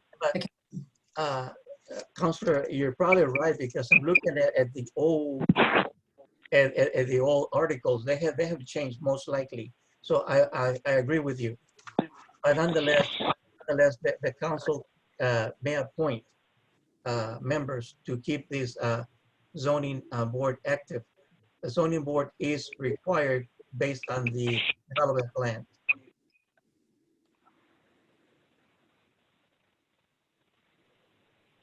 So instead of disbanding, we should concentrate on having it, keeping it alive, and the council members have the opportunity to appoint members of the community that you know that are willing to serve. And I have one approaching me, and therefore I decided to appoint him. So that's one more. His name is Jesus Garza. He submitted an application. Jesus Alvarado. Is he available to ask him some questions at all? Just wondering. No, it doesn't look like he is, Councilmember Flores. And Sue, that's the one that quit the 4B board, huh? Yeah, and he was on the planning and zoning. That wasn't long ago. Yes, have you read his application? Okay. Have you read his application? So I was just wondering what happened. Yes, I read it.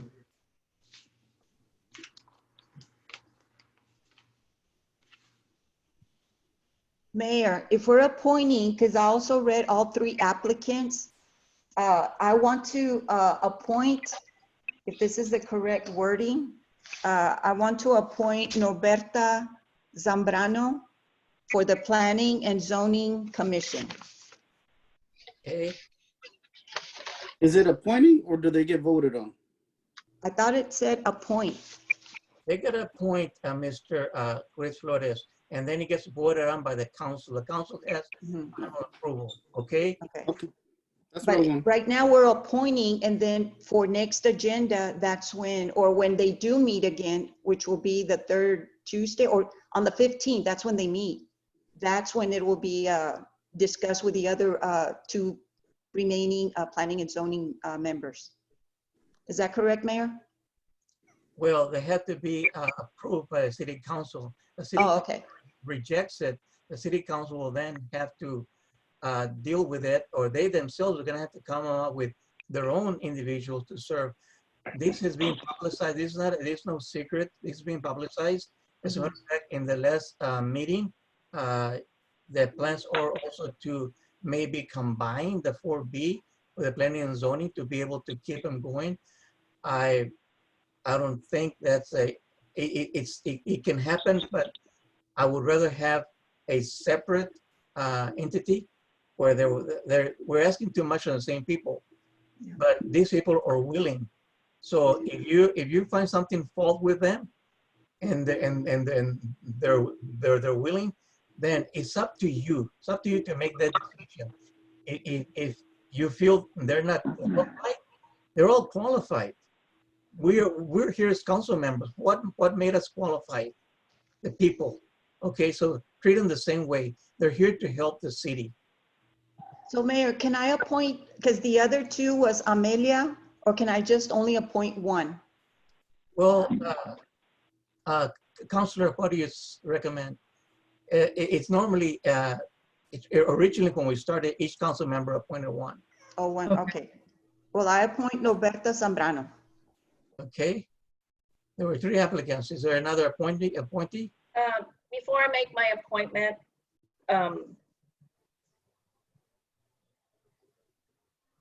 Council Member Alvaro, I am going to appoint Amelia Flores, and Council Member Alvaro Lopez. I'm going to ask that you think about this because it is your vote that feels like it is the deciding vote to approve them. I'm going to plead to you, look what we do best. If we are trying to do what's best for the community, yes, it is moving slow, but to say no to 3 members that are willing to serve, it's a slap in the face to any other people that want to volunteer at one point where it feels it's personal. No matter what, these people are giving their time.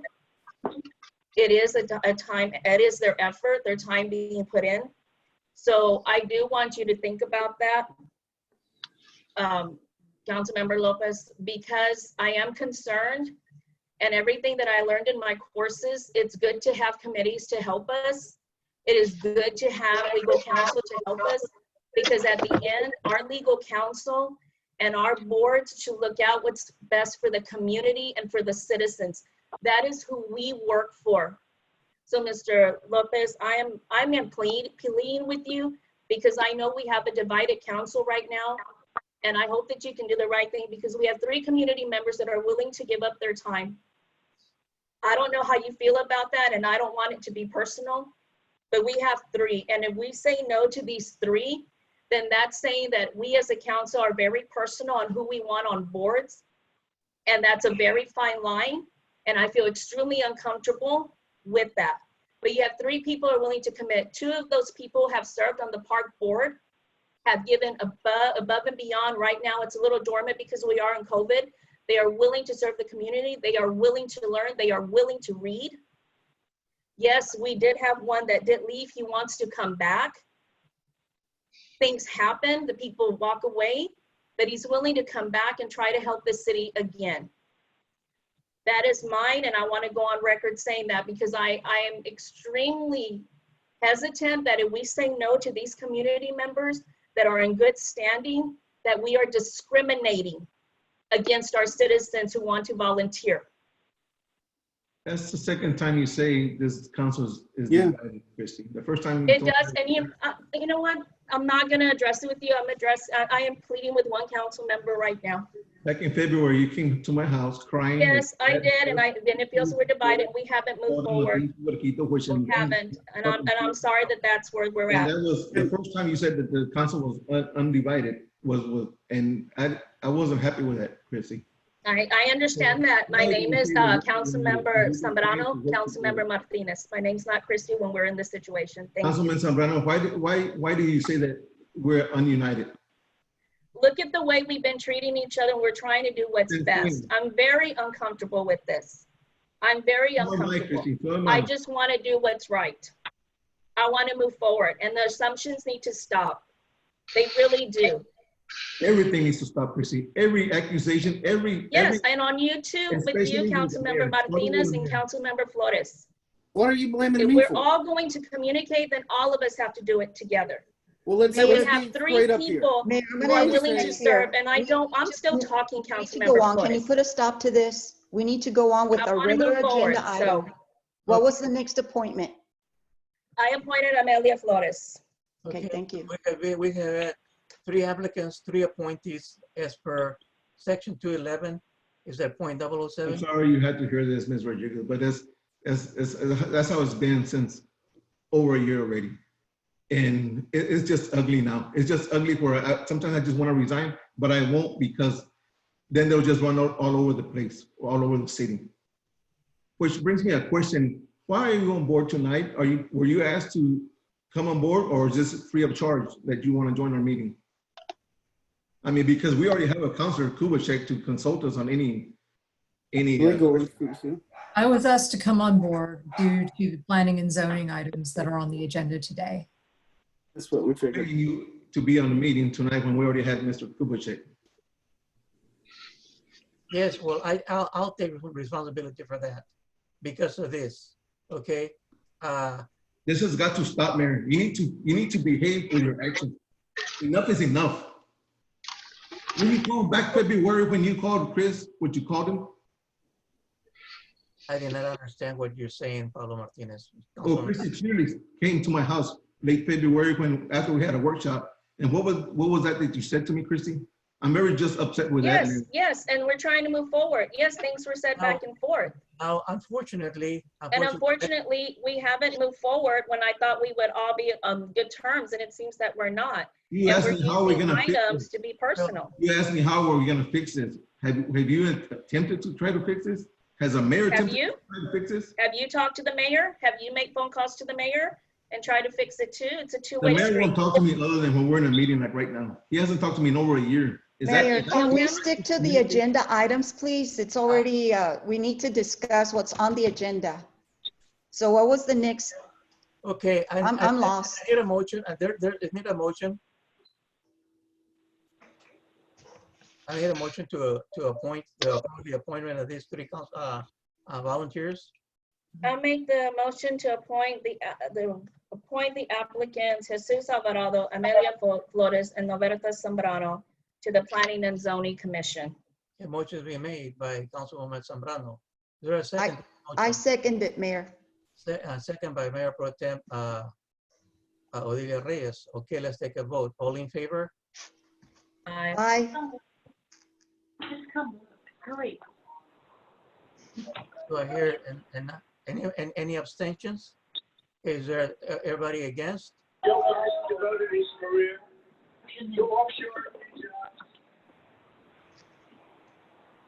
You need to ask for each person's vote, sir, Mayor. I need for each member vote. Councilman Martinez, I'm against it right now till we show some progress and some commitment and to where we can get along as a council. Councilman Martinez, you're against? Yes. Okay, Councilman Flores? I'm against. Okay, Councilmember Lopez? I'm against it right now. Okay, so the motion dies, rejected with three nays, 0 nays. I mean, 3 nays and 2 ayes. Okay, motion failed. Okay, next item on the agenda. Mommy and Sissy were like, what? Next item on the agenda is to adopt the ordinance 2020-0902, an ordinance to temporarily disband the Planning and Zoning Commission. Okay, Mr. Martinez, this is your game. Now what? On which one? Item number 7. And that agenda is what about? I don't have a hard copy since it was given 3 or 4 different agendas. I don't have the hard copy in front of me other than electronic. It was a discussion with possible action to adopt ordinance 2020-0902, an ordinance to temporarily disband the Planning and Zoning Commission. Okay, yes, and that's like I said before, the reason why I wanted to disband it temporarily, not for good, temporarily, because we didn't have a quorum. So I make motion to disband it. I'm going to jump in here again. Yes. I just want to let you all know, just for informational purposes. Keep in mind, you can do this, but if you do it, you're going to have to amend your ordinances because right now all of your planning and zoning contemplates and it requires everything to go through the Planning and Zoning Commission before it comes to you. And that includes the items you're working on now, the land development ordinance and the new map. So if you do this, you're going to have to move and bring those ordinances back for approval to change the structure whereby the planning and zoning is no longer in consideration. So just keep that in mind. Well, I called TML and I asked that very specific question and where you're getting at to, and I was given an answer that we can temporarily disband it without having to change anything until we get members on board, members that the council appoints and approves. Once we get them on board, then we can recommission. Well, I don't know who you talked to at TML, but I know what your ordinances say. Amber, I'm not liberty to give out her name anyway, but anyway, that's what TML. It is quite clear that what Brennan presented this morning, I mean this afternoon, we're going through the enforcement, the code, and the planning and zoning requires a comprehensive plan, which we have, and the planning, and then this zoning ordinance requires a planning commission. To me, my interpretation is failure to do away with the planning commission. Then Councilor is correct, Rodriguez, in reference to what's going to happen to all of these ordinances. Ordinances of this type require public hearings. Okay, now if you're trying to disband, just drop it. It's not there. It to me automatically, if it doesn't exist and action is needed, by disbanding temporarily, what is temporarily? Okay, Mayor, I see your point now, and it makes sense. Okay, I take that back then. Let's not disband it for now. Let's leave it as is. We don't have a quorum when it comes to a PZ because we don't have the members. Let's move forward with whatever projects we need to discuss as a council. We'll move forward with that. And once we, I strongly recommend that we have a workshop in person, and we can just keep our social distance, just like when I go sign checks at the city hall, and you and Odilia and anybody else. We can have our distance, 6 feet, whatever it takes, to be in person and put all our matters on the table, and hopefully we can reunite again and come as one. Are you willing to do that? I am willing to do that, Councilor Martinez, provided Let's do that, because this is going to be an ongoing goal. We still got 3 more years to deal with this, and I don't think I can do 3 more years with it. So the best thing is, I think we need to get together as a whole at City Hall, at the chambers, and put all our differences on the table and discuss this further. And hopefully, with God being on our side, we can come together and reunite again. I am tired of being told that we are not united. Did I cause this divided? Councilmember Martinez, I agree with you. And I did have, Brandon did suggest that maybe a retreat for us, and I wasn't sure if we were ready for that as a council, exactly what you just said. I am ready. Exactly what you just said. That's what needs to be done. I'm willing to do that. I'm willing to do that. Exactly what you just said. I didn't know we're ready for that. She's mentioned it, but I'm glad to hear that you're saying that. Thank you. Thank you. I'm not gonna throw anybody under the bus, but what I go to City Hall and I hear things and I know what's going on, and I'm just tired of it. Enough is enough. I'm okay as having a workshop like that. Not just certain items.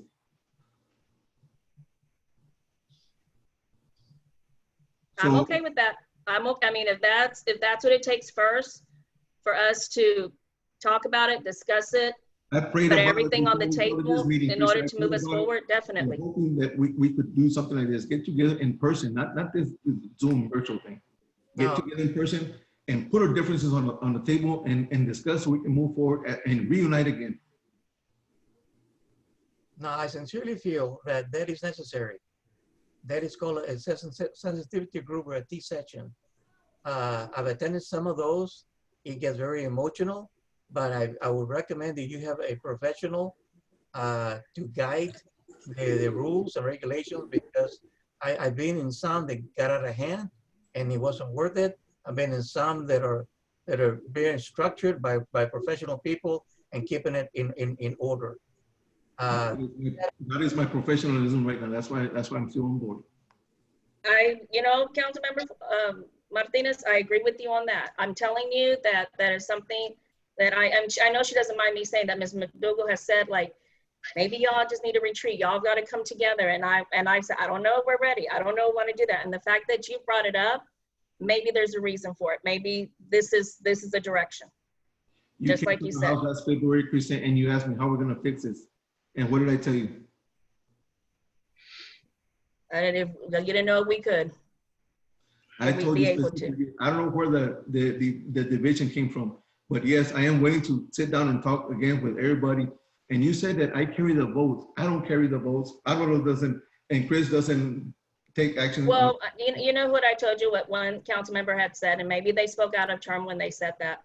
When it was brought to my attention, but you're right. We'll go ahead and we'll move on. But I'm glad that you said that. And that didn't even happen. So that's why I'm concerned when you said that, because that didn't happen. I was told by a city employee. I'm sorry? I was told by a city employee. I know we're. Yeah. So, and then Councilmember Martinez, I'm in agreement with you. I see what you're saying. Okay, now the question would be, would we want somebody to mediate? And I guess we can get to that when we get to our reports and discuss that more. Sure. Wow. If that's you're right. You're right, Councilmember Martinez. Okay. We do need that for us. There's a lot of history. We do. It was and just for our city. You're right. Years ago, Mayor, it was a good thing. It's been a good thing, but there's been a lot of turmoil because of the division. Well, unfortunately, I cannot. I have too much work to do. I don't have time to be going back and forth. That's why I'm allowing the council. But Mayor, we'll talk about that and we'll work on that and how we can get better with that. Okay, now. What Councilmember Martinez said. I mean, let's go to the discussion possible action to review and amend zoning ordinance. What exactly? There it is. Councilmember Martinez, you put this on the agenda to amend and zoning ordinance. Yeah, that was by mistake. That's why I was going to table it, or I want to table that for now for further discussion. Okay. That has to be tabled because amending an ordinance requires public hearings. He's got that. Okay. So that being said, that's being tabled, and we don't have a planning and zoning commission right now present. When it's going to happen, I have no idea. But nonetheless, let's go to the reports. But no, we need item number 8, Mayor. On item number 7, on the adoption of the ordinance, what was that out? What was the outcome of that one? Was there a motion to table? Was there a motion to? No action, Councilmember Martinez, right now. About the agenda, I put the disbanding. Number. No action. Yes. Yeah, the ordinance to disband. No action at the moment. No action? Okay. No action on disband, no action on the planning, on the amendment to zoning. Okay, now we have last item in the agenda is discussion with possible action to amend or renegotiate the IT contract with Gregory Kendall City and City of Gregory. Now, let me ask, does this require executive session since we're going to be discussing negotiating a contract? Yeah, because it comes from rates. So it's up to him if he wants to go to executive session or have it public. It don't matter to me. Or is this up to Mr. Greg Kendall, how he wants to handle it? It's entirely what is going to be discussed. If there's going to be modifications. According to Wikipedia, hold on. disgust is an emotional response of rejection. Alexa thinks I'm talking to her. Okay, Alexa, stop. Hopefully I don't say her name again. But anyway, Mrs. Rodriguez, we will be discussing negotiate a contract with the IT individual. Does this require a executive session? Or can the person have the option to stay open or close? It's up to you. I mean, I'll defer to your city attorney. But I think he might agree with me if deliberations in the open might jeopardize your position with a third party, then sure, closed session's warranted. If you have specific questions for your legal counsel, that's another reason you can go in. Okay. I would feel more comfortable, counsel, if we go into executive for that contract. Okay, are we set up, Norma, to go executive session? Or we just all leave? And then I think she puts us in a break room, Norma, correct? You'll send us to a break room? Counsel, are you okay with that? If since we're gonna go into executive, is it okay we do reports real quick, counsel? Yes. Yeah. Okay. Okay, then we'll go to reports. Any reports on the staff? My reports, all I have for right now is what we're working on with Bill and trying to find a software. We've already discussed with Encode, and they're looking into an approximate maybe 100,000 for the program, and then about 6 to 9 months of getting all the information and integrated into their program. So we've called another program that's what we're looking into currently right now, and it seems to be a little bit more economical and you know, for us as far as the price. So we're going to be doing a webinar to see how that one's going to work out. We don't have much going on currently. All they're doing is working and bringing up all the water leaks and things that are meters that are leaking. That's what they're working on. We're working with Bill on trying to get everything into our system and making it separating, making them into individual accounts. Like the system is going to be an individual account. The general is going to be an individual account into our system. So we'll have easier way of tracking our monies and things that need to be done. We're still spraying for mosquitoes. We're keeping up with that. We ordered some material, street material today to work on the streets and do some patching. So we're keeping busy. The park has already gotten the pads ready for the tables and the canopies. As soon as the material, the tables and canopies and all the structures start coming in, they will be installed by the park and play people. So we're just staying busy currently. Okay, Chief. Good evening. I sent my reports to you via email, so I hope you got them. The August monthly report for the officers' performance is in there, along with the reports for the last 3 weeks. Generally, they're 2 weeks, but because we hadn't met, they're 3 weeks. You'll note that the traffic stop numbers are up, and they're continually going up. The citation numbers are also rising.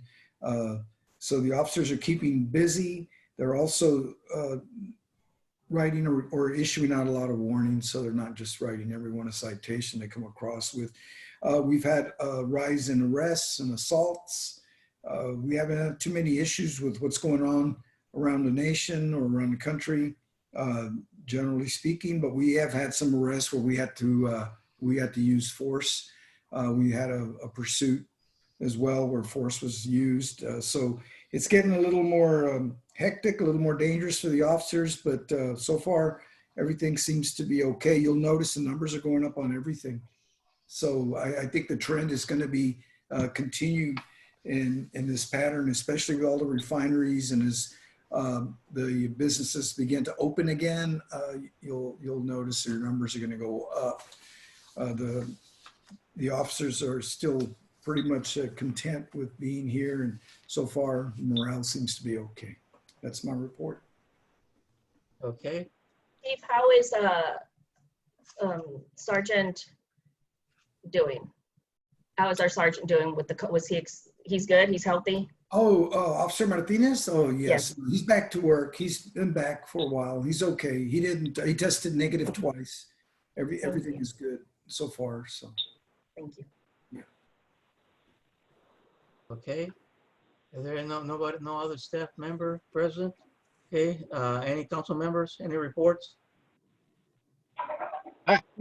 Mayor, the only report I have was on September 3rd, we had that municipal complex meeting, Zoom meeting with Brandon and Forsyth, and things are looking good. Anybody else? Yeah, I had a question. What happened? When we were supposed to have a meeting on that trash pickup with a contract. I haven't heard anything about that anymore.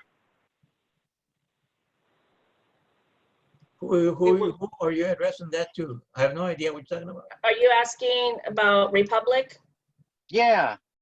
Okay. Won't bring it up not too long ago. I kept forgetting to mention that, but they're not picking it. They're not picking any brush. So I was just wondering. I thought were supposed to look up their contract again. They came in last week and they did everything that was due on the 1st of the month. They picked up all the brush. They brought in 2 trucks. So they've already picked up all the area that was for the first Wednesday of the month. Do you know why it took them so long? They were running behind. That's what they kept telling us. So what they were doing is, as people were calling me, I was sending them out emails and they were coming in to pick it up. So this last week, they came in and they brought in 2 trucks and they worked all the area that was entitled for the first week of September. The first Wednesday, I'm sorry. Okay. But weren't we supposed to acknowledge their contract? Wasn't it expired by December of this year? Their contract. Right. I missed the deadline on it by a day, so I had submitted some information on it, and they had already renewed it. What do you mean renewed it? It automatically renews if we don't give them a 90-day. What do you call it? Notice of advice. In this case, it was 120 days and we missed it just by a week shy of renegotiating the contract, so it automatically renewed for another. Renews.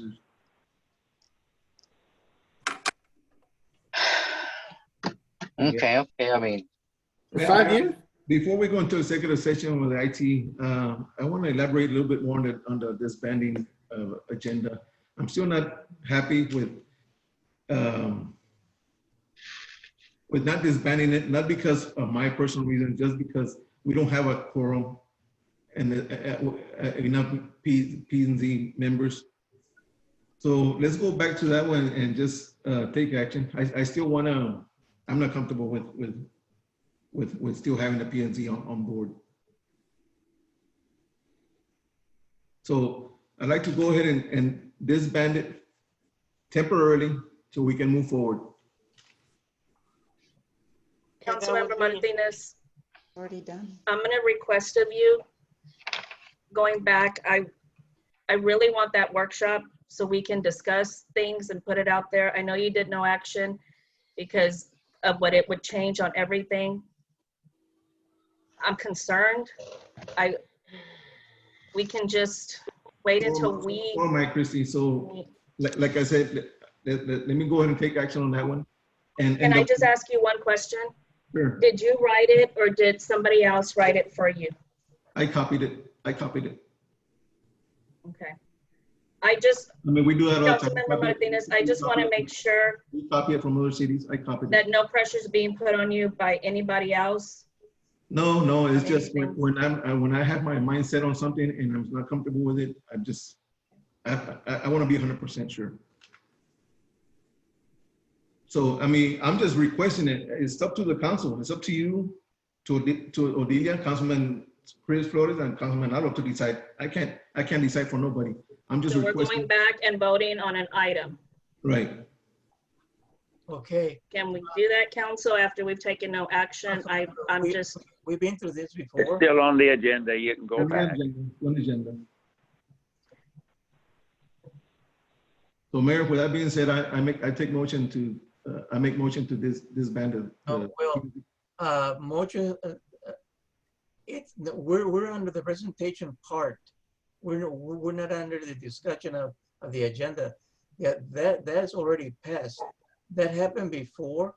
No, just like Councilor Kubitschek said, it's still an agenda item, and I have a change of heart and a change of mind, so we're going to discuss that again. But when we're going to have a workshop? That's what I thought. Yeah, Councilmember I thought so too. Lopez, I thought we were going to have a workshop and discuss all this. Yeah, because And that workshop is gonna determine many, many things. But as for now, like I said, going back before we go into the IT contract, I'd like to make motion, or you ask for the motion so I can motion. I am confused right now as far as getting the motion. Do I understand correctly? You want to go back and address the item to disband the planning and zoning That's how I said it. after we took no action? That's how I said it. And the reason for disbanding is why? Why? Because I'm not comfortable just yet. Well, if you disband it, then we're gonna have issues with the zoning ordinance and the and what we just talked about, the enforcement, because the zoning commission. We can deal with that when we get there, Mayor. We can deal with that when we get there. Well, no, we need to address it. Is that the right thing to do? I'm going to reemphasize, you have it in your ordinances that planning and zoning makes a recommendation to the city commission. If you do this, you will have to go through and you will have to change your ordinances. And so be it. If I might add, if you look at the ordinance before you in section 1, it says, and this is quoting the state law, any reference in the law to the Planning and Zoning Commission shall mean the city council. And then your ordinance goes further to specifically state that any matters in city ordinance requiring fuller recommendation of the Planning and Zoning Commission will be considered directly by the city council. In section 3 of the proposed ordinance says That's if there's no existing city planning and zoning commission and there isn't one contemplated in the city planning and zoning ordinances. No, it says the references are there, but if you look at it specifically, it provides that any references in any existing city ordinance are changed to reflect that it all will be considered directly by the city council. There's absolutely no legal reason to have to go back and go through every other ordinance for this temporary adjustment. Let me make this. Making work that's not necessary. The reason that you would have to do that is because it is in your ordinances now. Well, That's then what does why it would have to be done.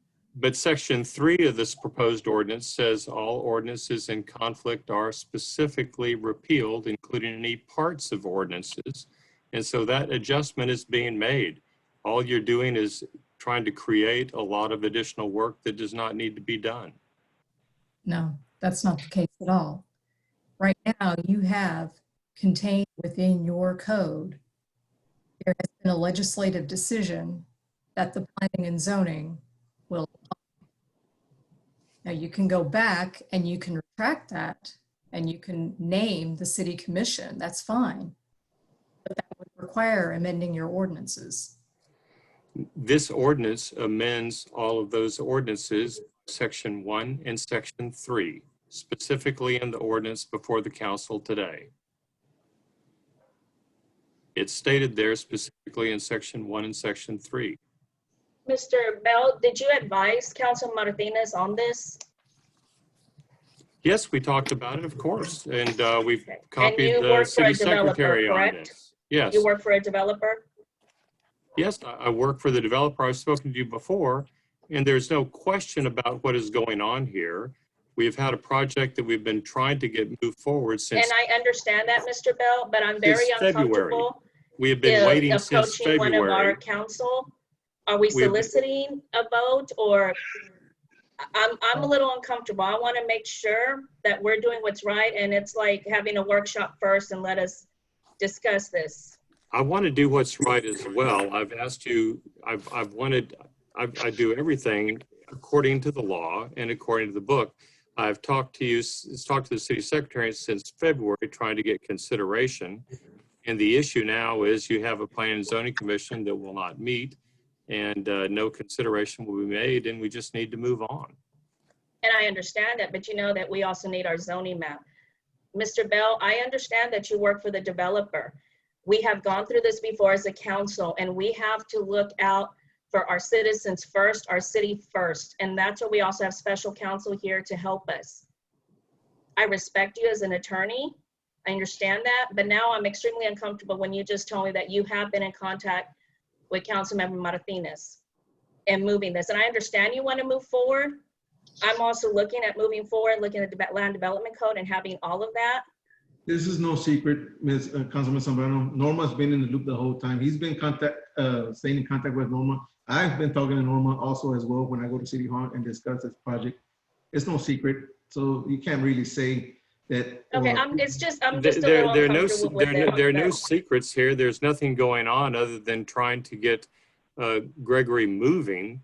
And we've been. I understand that, but we also have a whole bunch since of other February. projects, and I don't want to just, I want to look at everything and not give the impression we're catering to one.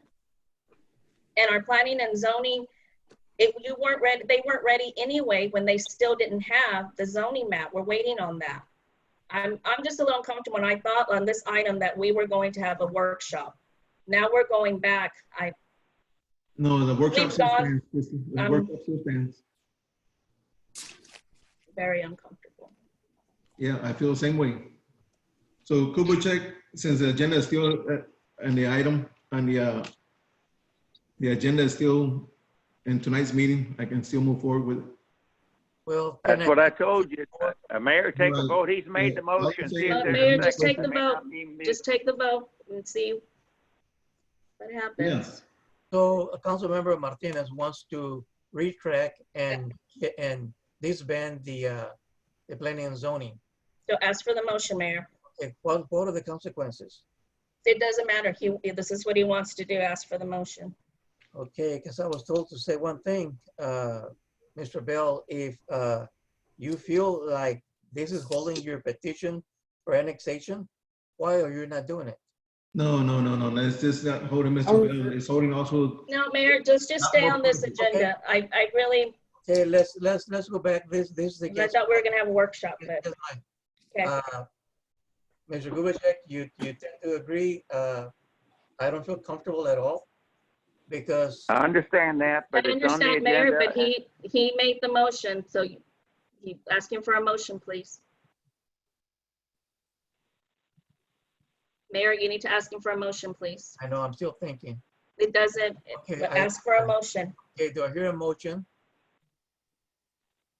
And whatever the motion was. Right there, Mayor, number 7.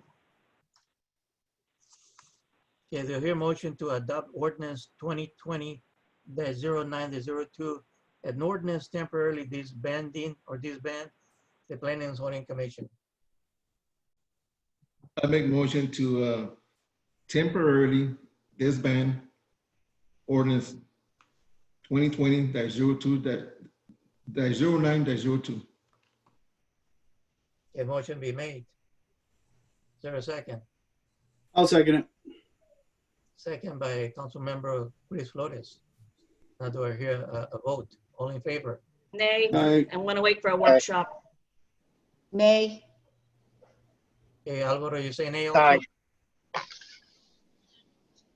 So you want to kill it? Okay. I said aye. So motion carried with all A's, 3 A's, no nays. Thank you. Okay, let's proceed with the reports. Any other reports? And I mean reports. Okay, the only thing, any report from any board members that may be present? Park board? Mayor, I just had a request to make sure for the workshop for October 12th in regards to the public hearing in between, I'm looking at from the 5th to the 12th, October 12th workshop for the land development code.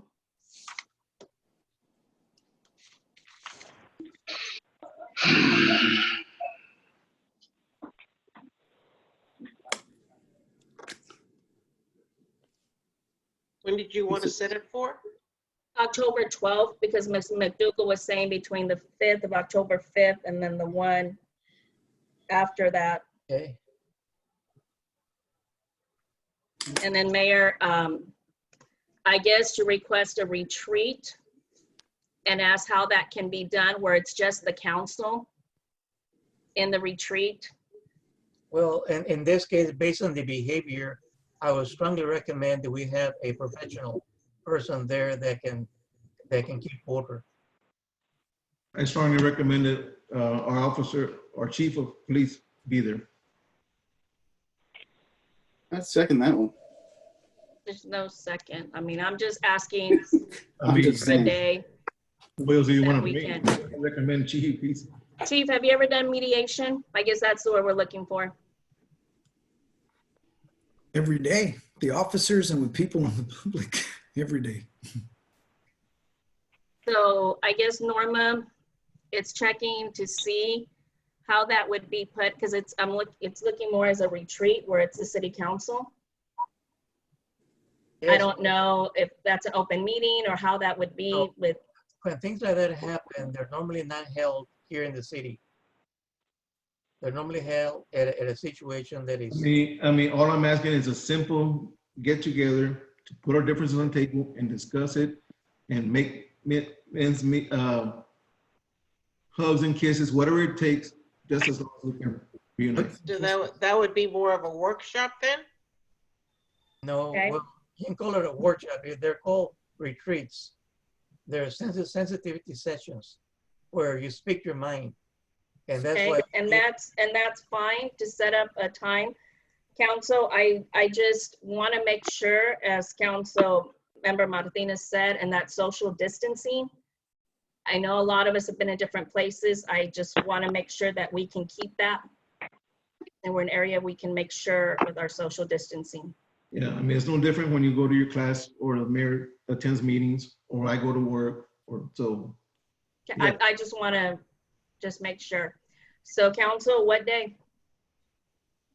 And it's got to be where we all can attend. It really does. If we don't have one, then it's not worth doing. Exactly. The sooner the better. Everybody check your calendars, and I'm good at any time, and I haven't seen a time where we could. I'm in between projects. I have a flexible schedule. I don't have an issue any day.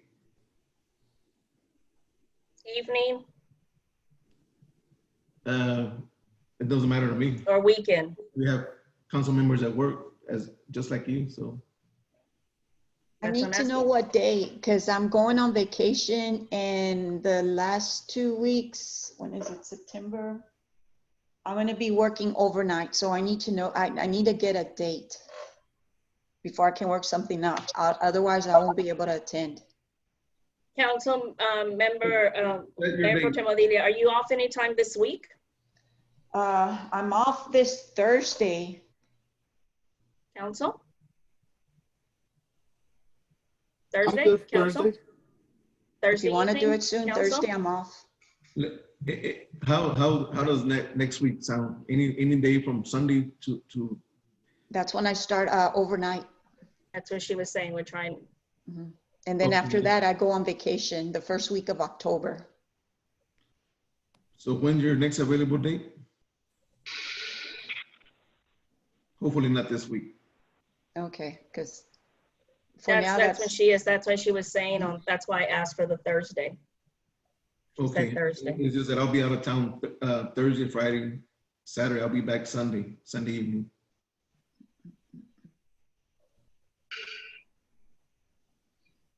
I really think that once we have this mediation retreat, whatever you want to call it, things will be better. It's sad that we got to. Odilia, when you work nights, what is your nights, Odilia? Can you explain to us your schedule? overnight would be from 10 till 6:30 in the morning. Okay, so you go in at 10. Yeah, and I'm not gonna be where we discuss, because right now, look at the time, and I have to go in early in the morning. I have to go in at 5. So you need to get some sleep when you get off Yeah, work. I do. So what So time? whatever y'all decide, I mean, I'm off this Thursday, but then after that, I'm gonna be busy So because of my work schedule. So anywhere after 6 p.m. and on? What do you mean? That's when I sleep, because I go in at 10 at night. Okay, well, that's what I'm saying. So as soon as you get off work, you don't go to sleep right away. Yeah. It takes me a while to go to sleep.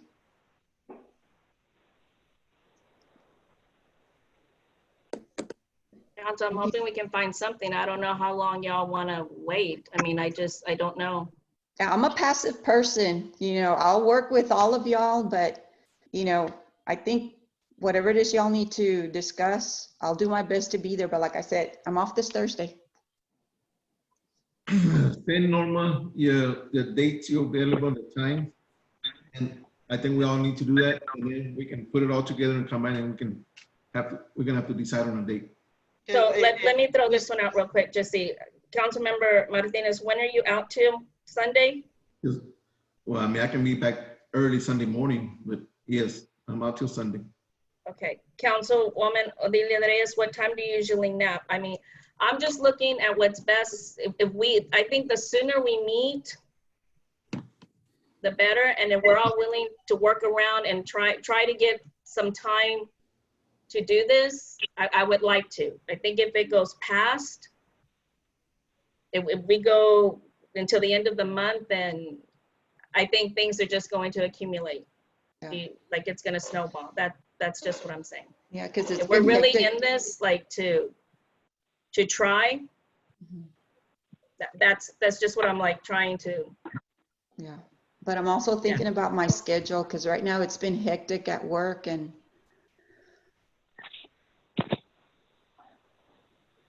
Let's see too. What about tomorrow evening? Would this require a posting of an agenda or anything? It would require posting. That's too soon. You'll have to have posting. That's right. That's what I'm thinking. 72 hours still? Yes. Even if we're not going to be discussing business, city business, Kubacha? It's a public meeting and it's Okay.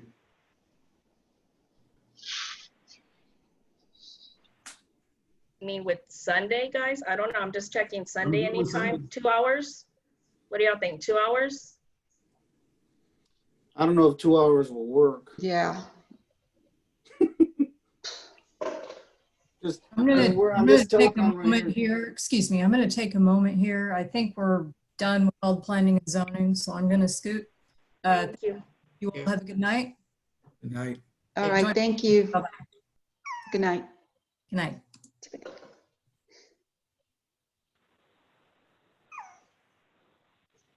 Hey guys, can I have a moment and make a request to table my agenda item? I have two children that I need to get to bed. Maybe you can give me some questions or suggestions on what changes you wanted to make to the contract before we. Rates, and I'm sorry you were put at the end. I mean, I didn't put. No, it's all right. It's been about 2.5 hours, and they're hungry and need to get to bed. Oh yeah. So. Well, it's your contract, so it's up to you. I mean, we don't need to discuss it with you. I'm making a proposal to the council as far as rates, terms. If it's just rates, we can discuss rates right now. I mean, we don't need to go in executive session. Because my proposal to the council is gonna be a council action item. So, and then once we agree to what we discuss, then Norma can send you the information and then you either accept or reject.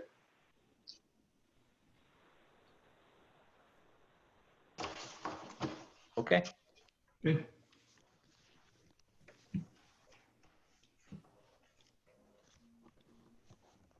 Are we gonna? I'll try to hang out a little bit longer. Okay, I was just so- making a request. So we don't have a date for a workshop, guys? I'm just checking. I'm just trying to figure out. I'm open, so it's out on the record. You just tell me when. You tell me when y'all want to meet from Sunday on. 2 o'clock in the morning, 3 o'clock, don't matter to me. Adelia, I hate asking this, if you think Sundays are only I'll get option back right with you, Christy, because my schedule right now. I know. So I can get back with you, but I know this week for sure it's Thursday. Because that's why I requested this day off. Thursday's your day off? That's why I had said this Thursday I'm off. Okay, I can leave late Thursday if I have to. So I can do Thursday. I mean, it's not gonna. But it's not gonna give me the 72-hour notice. I mean, Oh, 72-hour posting notification. Doesn't look like it. Today's Tuesday. I would post tomorrow. Yeah, you can't, won't make it.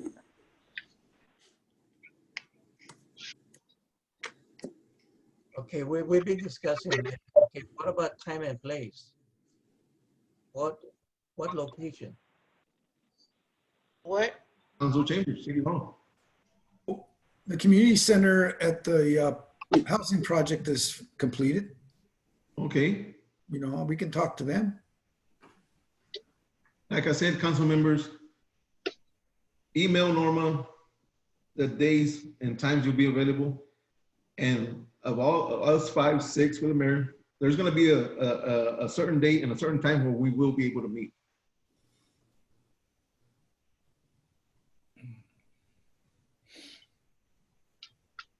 Do we want to aim for September? And I know we asked the chief to mediate, so we've got to work with chief's schedule too. I can make it work. Okay.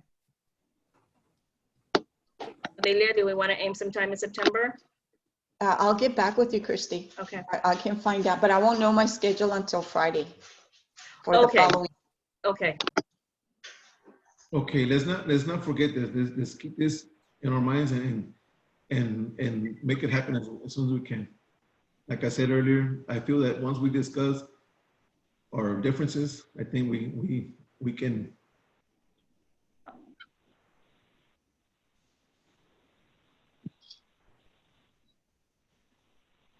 Say it, Councilmember Martinez. I know that look. We've had too many years together.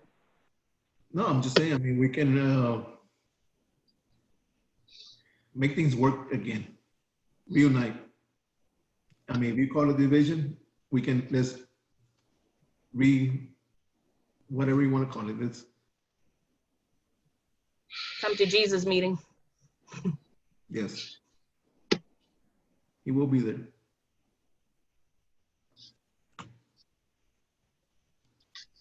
Has anybody had experience holding these type of meetings? Chief does, Mayor. He goes, he's had, I'm sure, a lot of training when it comes to mediation and. Right. You know, it's mediation's mediation. And it's the same thing. It's just everybody has to play by the rules. We all have to be professional. Professional. Yes. You have to be professional. I will walk out. If you're not professional, I'll walk out. And it may get worse for you. I may totally walk out, if you know what I mean. Well, if you can't be professional, then I'm not going to do it. I've been to some, and there's a lot of tear crying. There's a lot of name calling. There's a lot of, but it can be done in a manner where I've been through them. We've had some big mediations through certain organizations I've been in. So I think it would be to move in a positive direction. I'm hoping. It's real simple. All you got to do is it's real simple. All you got to do is come up with a list of rules. Everybody agrees to them before we even start, and then we move forward, right? Am I wrong? It's a step. It's a step. We started out strong. I think we need to finish out strong. That's all I'm saying. okay.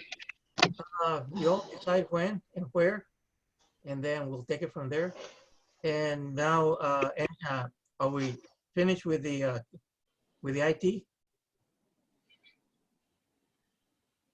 What transpired there? I'll tell you what, this table is data ready. Let's table it, Greg, for the next council. Yeah, as long as it's on the table, it's not dead. And I know that his contract specifically said if there's no amendments or renegotiating from either party, it automatically renews for another year. So let it be on the record that it's still going to be discussed. We're just going to table it tonight. So we're not going to automatically renew for another year. Right? Huh? It won't automatically renew for a year. Well, it expires on the 16th. Am I correct, Kendall? I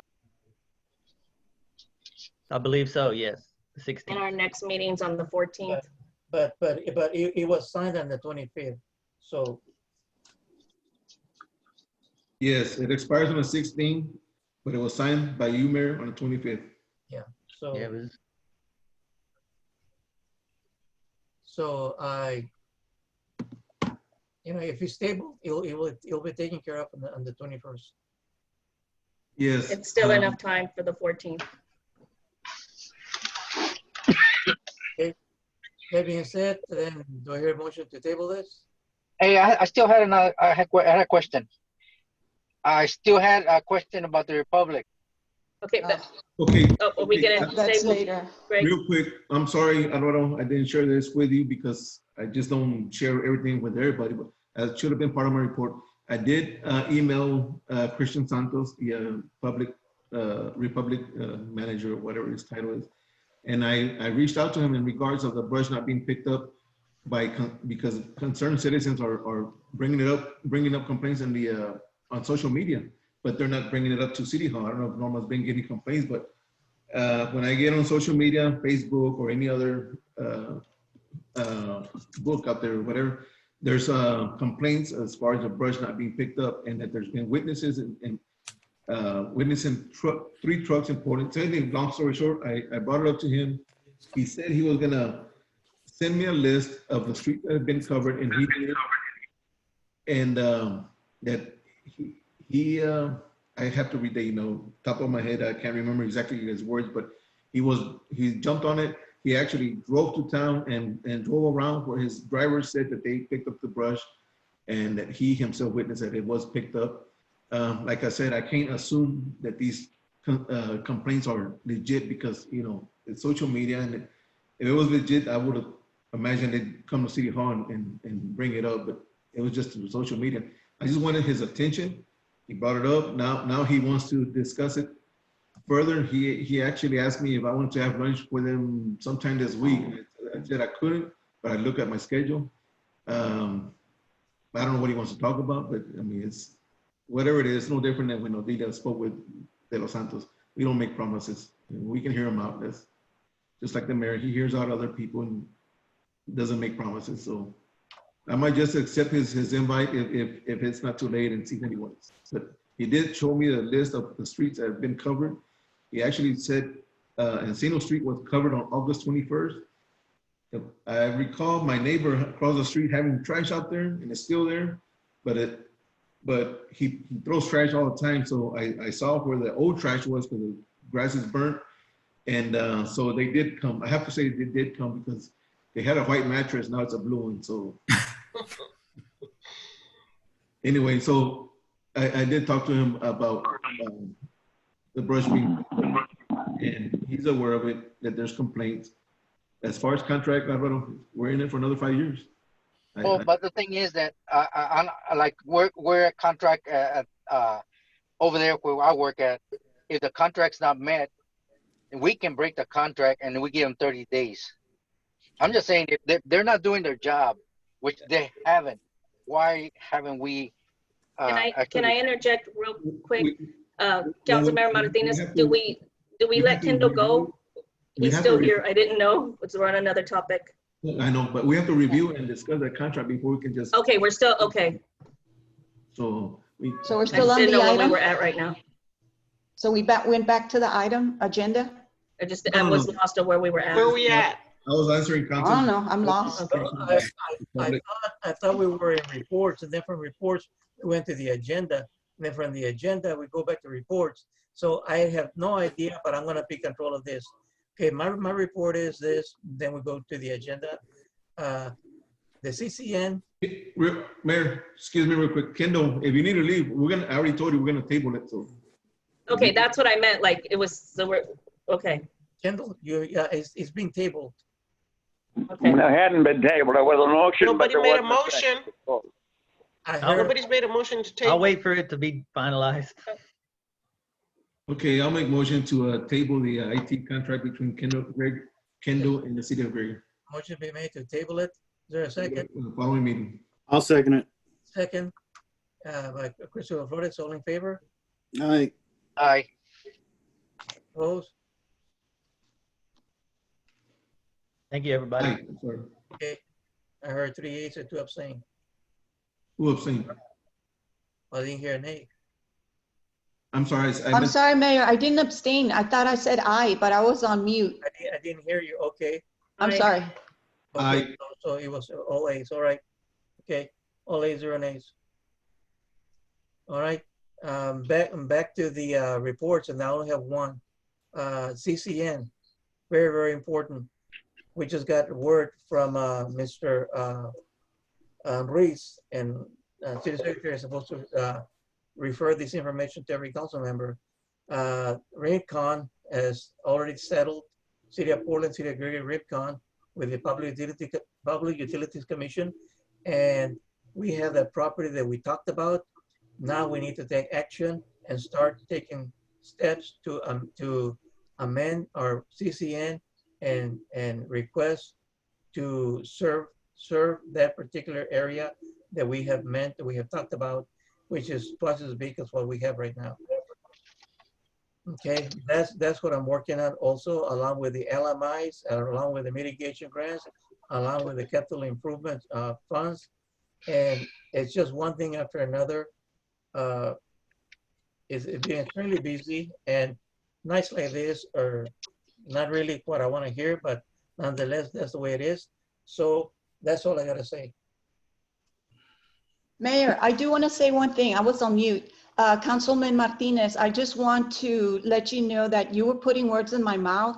I did not make a promise to Judge De Los Santos. I never said. No, all I was doing was trying to get our police department, our municipal court back on track. All I was doing is moving forward. Here again, we keep saying that.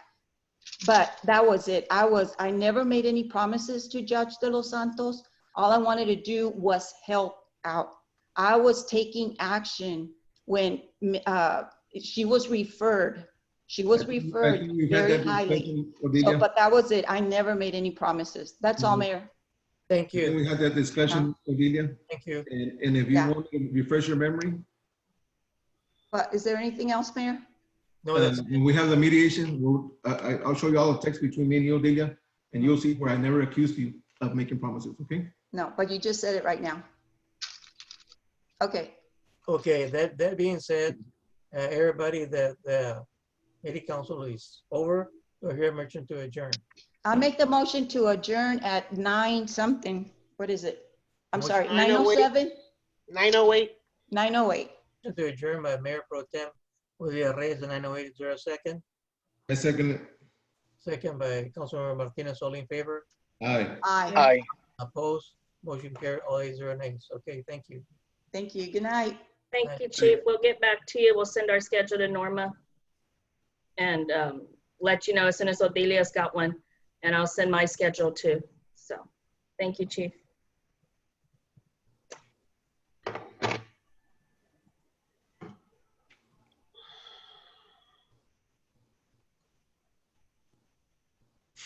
Good night.